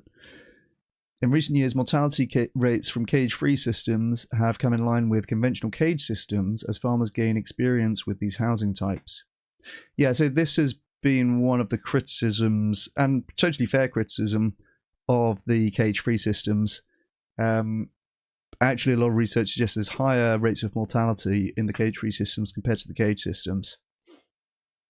Now, that's a pretty important welfare indicator, but it's not everything. Right, that doesn't mean by itself that overall welfare is worse. There's a bunch of different welfare issues to consider, and they would be kind of weighted differently in a direct comparison. But it sounds like this is saying, basically, these have been relatively new systems. Farmers have been inexperienced with them, and so they have had higher mortality rates, but that has been declining each year and is now more in line with conventional cage systems. So perhaps that difference in mortality rate has disappeared. And again, I can click through to the source here.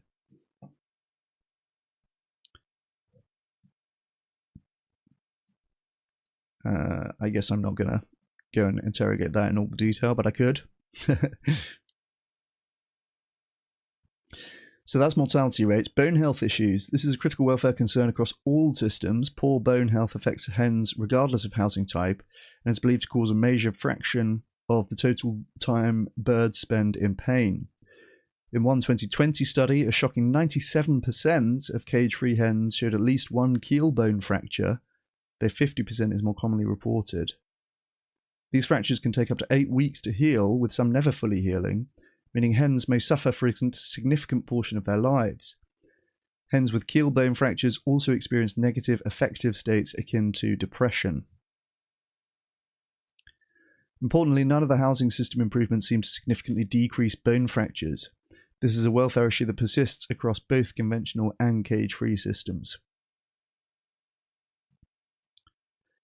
Feather pecking and aggression. Both systems face issues with damaging pecking behaviours, though for different reasons.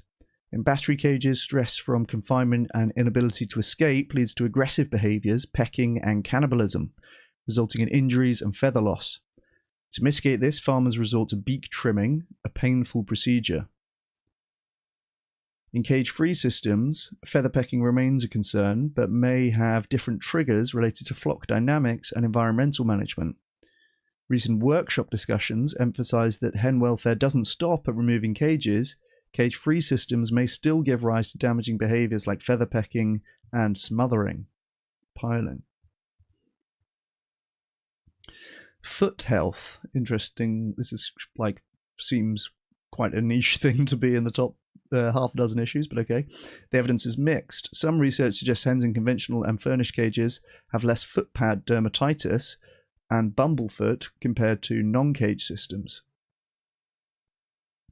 However, a 2024 review found that promised improvements in foot pad dermatitis, hockburn, and breast blisters in enriched colony cages were not consistently supported by evidence. Disease and parasites. Cage-free systems can provide greater opportunity for disease transmission and parasites compared to cage systems, according to some studies. However, this can be managed through proper biosecurity measures. I gotta say, this is not looking great, is it? I mean, basically, this says... So behavioural freedom is the main one that is in favour of cage-free systems. And to be fair, is like maybe the most important one so far. Mortality rate's probably up there as well. Mortality rates kind of seems like it's kind of a wash now. Behavioural freedoms is a plus for cage-free. Bone health issues, this says is an issue for all production systems. Feather pecking and aggression, this said is, I guess, better, but still a concern. Doesn't really say. Foot health, this one was, well, maybe in favour of the cage systems, but actually it's inconsistent evidence. Disease and parasites, that looks like it is in favour of cage systems, or they say it can be managed. Okay, so I guess, I mean, on balance, this probably is saying that the cage-free systems are better. We read this already. Advocacy implications. The evidence suggests cage-free is a meaningful welfare improvement, particularly for behavioural freedoms, but is not a complete solution. Bone health emerges as a critical next frontier that affects hens across all production systems. Even in Europe, with furnished cage requirements, significant welfare issues persist. This suggests that advocates should: 1. Continue pushing for fully cage-free systems rather than enriched cages. 2. Focus attention on bone health as an urgent research and advocacy priority. 3. Address ongoing issues in cage-free systems like feather pecking, smothering, and injury prevention. And 4. Recognise that welfare improvements require farmer experience and ongoing optimization. Well, this is pretty good. As a tool, the Faunalytics lens, this was pretty good. So, I mean, this is one of the suggested questions. So it's, you know, presumably they know that they have some good answer to this that's going to come up. But this is pretty good. Let's ask another one. New chat.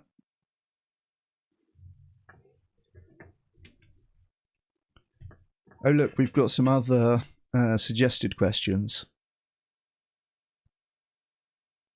This is similar to the one that I had in mind. Does graphic footage persuade people, or does it push them away? I am always telling you guys that it does persuade people. I think this is going to say it is effective. It is hard to get people to engage with, and there's some evidence that if you have the graphic imagery on the front of your leaflet, for example, people are less likely to pick it up. But that it is persuasive overall. That's my bet here. And that's my understanding of the evidence. So let's have a look.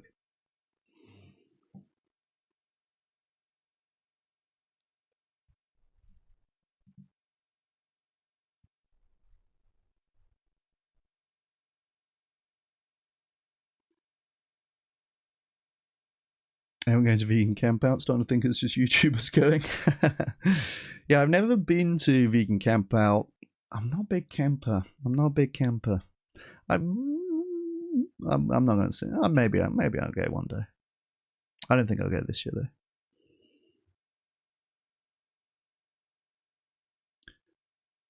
But you know, maybe some of. Oh yeah, there you go. This is exactly as I said. Based on data from Faunalytics Research Library, the answer is both. Graphic footage can persuade people and push them away depending on the context, audience, and how it's deployed. Right. Let's get into it. The risk of avoidance, yeah, this is what I've spoken about as well. The mixed evidence. Recent research shows that graphic footage has real benefits. It changes attitudes and beliefs about farmed animals and evokes strong emotions like anger and sadness. A 2024 experiment found that undercover footage leads people to donate more to animal NGOs, and most people support undercover investigations and don't want to punish investigators. At an institutional level, anecdotal evidence shows that multiple food brands have changed their practices as a result of undercover footage being made public. Well, that's cool.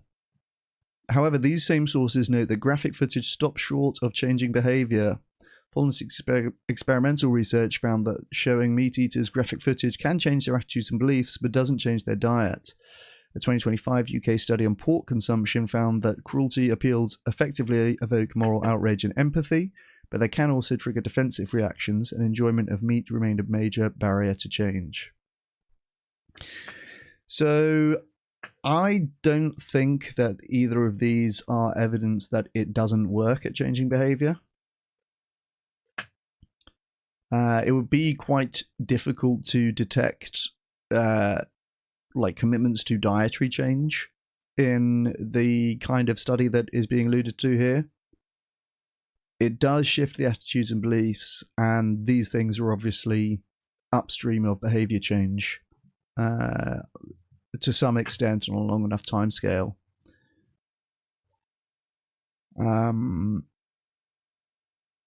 So yeah, that's my take, but it looks like my overall take is pretty similar to what's being said here, which is good. The risk of avoidance.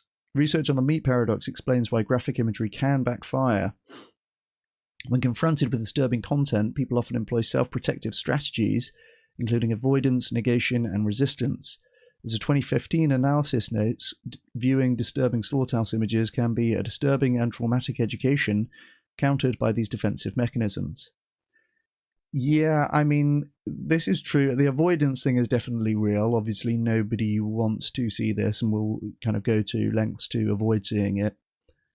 But again, I don't think that's evidence that it doesn't work. Again, depends on the context, right? A 2015 study on literature found that images of animal suffering, even moderate suffering, significantly decreased interest in reading pro-veg materials. Over 800 non-vegetarian adults surveyed preferred images of people and food over pictures of happy or suffering animals. Yeah, I know this study. I mean, which images they prefer is not really the issue here.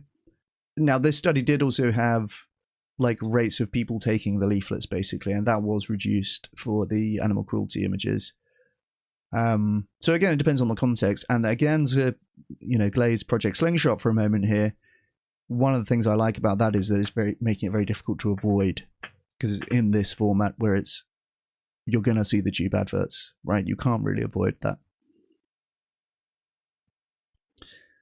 This suggests that graphic imagery can create barriers to engagement before the message is delivered. When graphic imagery works better, research suggests that graphic imagery is most effective in specific contexts. Brief exposure, such as process signs viewed by people driving past, where negative messages can be conveyed more quickly than logical arguments. Infrequent behaviors, like wearing fur, rather than daily behaviors like eating meat. I mean, yeah, people are going to be less defensive about that, aren't they? With consent and context, a 2024 guide for sanctuaries recommends asking people if they're comfortable seeing graphic images first, and balancing them with positive, optimistic content and calls to action. Yeah, I mean, this is a guide. This is... I don't know, I'm not sure if that's actually research or just a guide. I mean, depending on the way that I was asked, I feel like most people are just going to say no and avoid it. Like the avoidance is part of the problem here. I do not think that you need to have consent to show people this stuff. And I don't think that they're saying here that makes it more effective, right?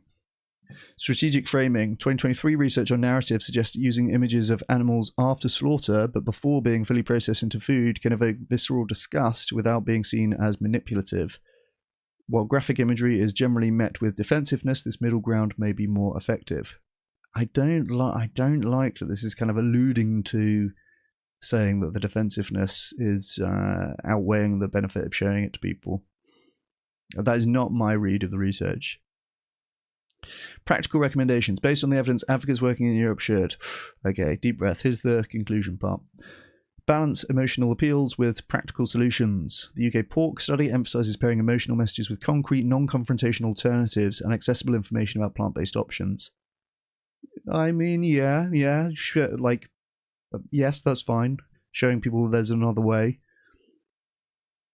Consider your audience and context carefully. Using graphic imagery cautiously appears more effective for institutional campaigns that target companies than for individual behavior change. That is the opposite of what I say. I don't think that's correct. Well, they're saying here that graphic imagery was leveraged to change institutional outcomes. That's kind of via the public. Like, when we do institutional communications, it's mainly environmental stuff or health stuff or economic cost stuff. I guess it kind of depends on the context, but I don't like that. That is not my understanding of the research. Emphasize opportunity over obligation. Rather than presenting meat avoidance solely as a moral duty, frame it as an opportunity to explore new and enjoyable taste experiences. I mean, damn, I feel like I would have to read all of these sources to understand why exactly we're coming to like different views on this issue.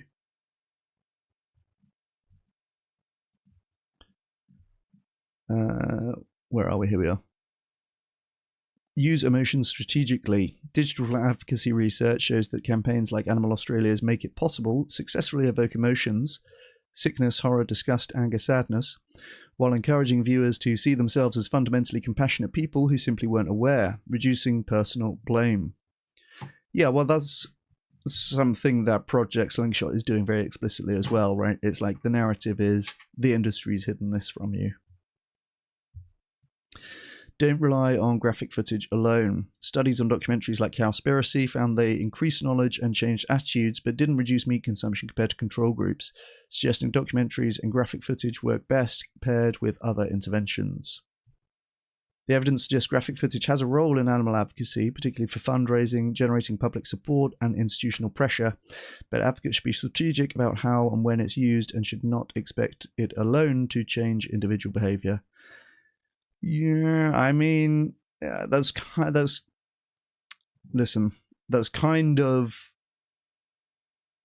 not untrue, but I think it's a little bit too couched, and I'm noting that there's a few sources here missing that I would have cited. This is the article that I wrote on this issue,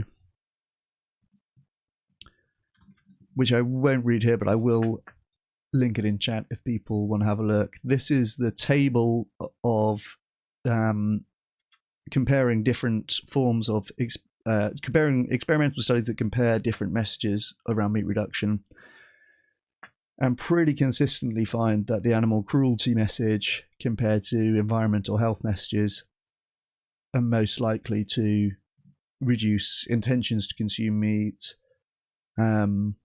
across a bunch of different studies, and some of them I do not see cited here. So I don't know, maybe I need to update my understanding of this a little bit, but I would have said a little bit more strongly, yes, it does work. There is this risk of avoidance, and I'm surprised about the thing that it is more suited to institutional advocacy than individual advocacy. I kind of think the opposite. But again, maybe it depends on the context.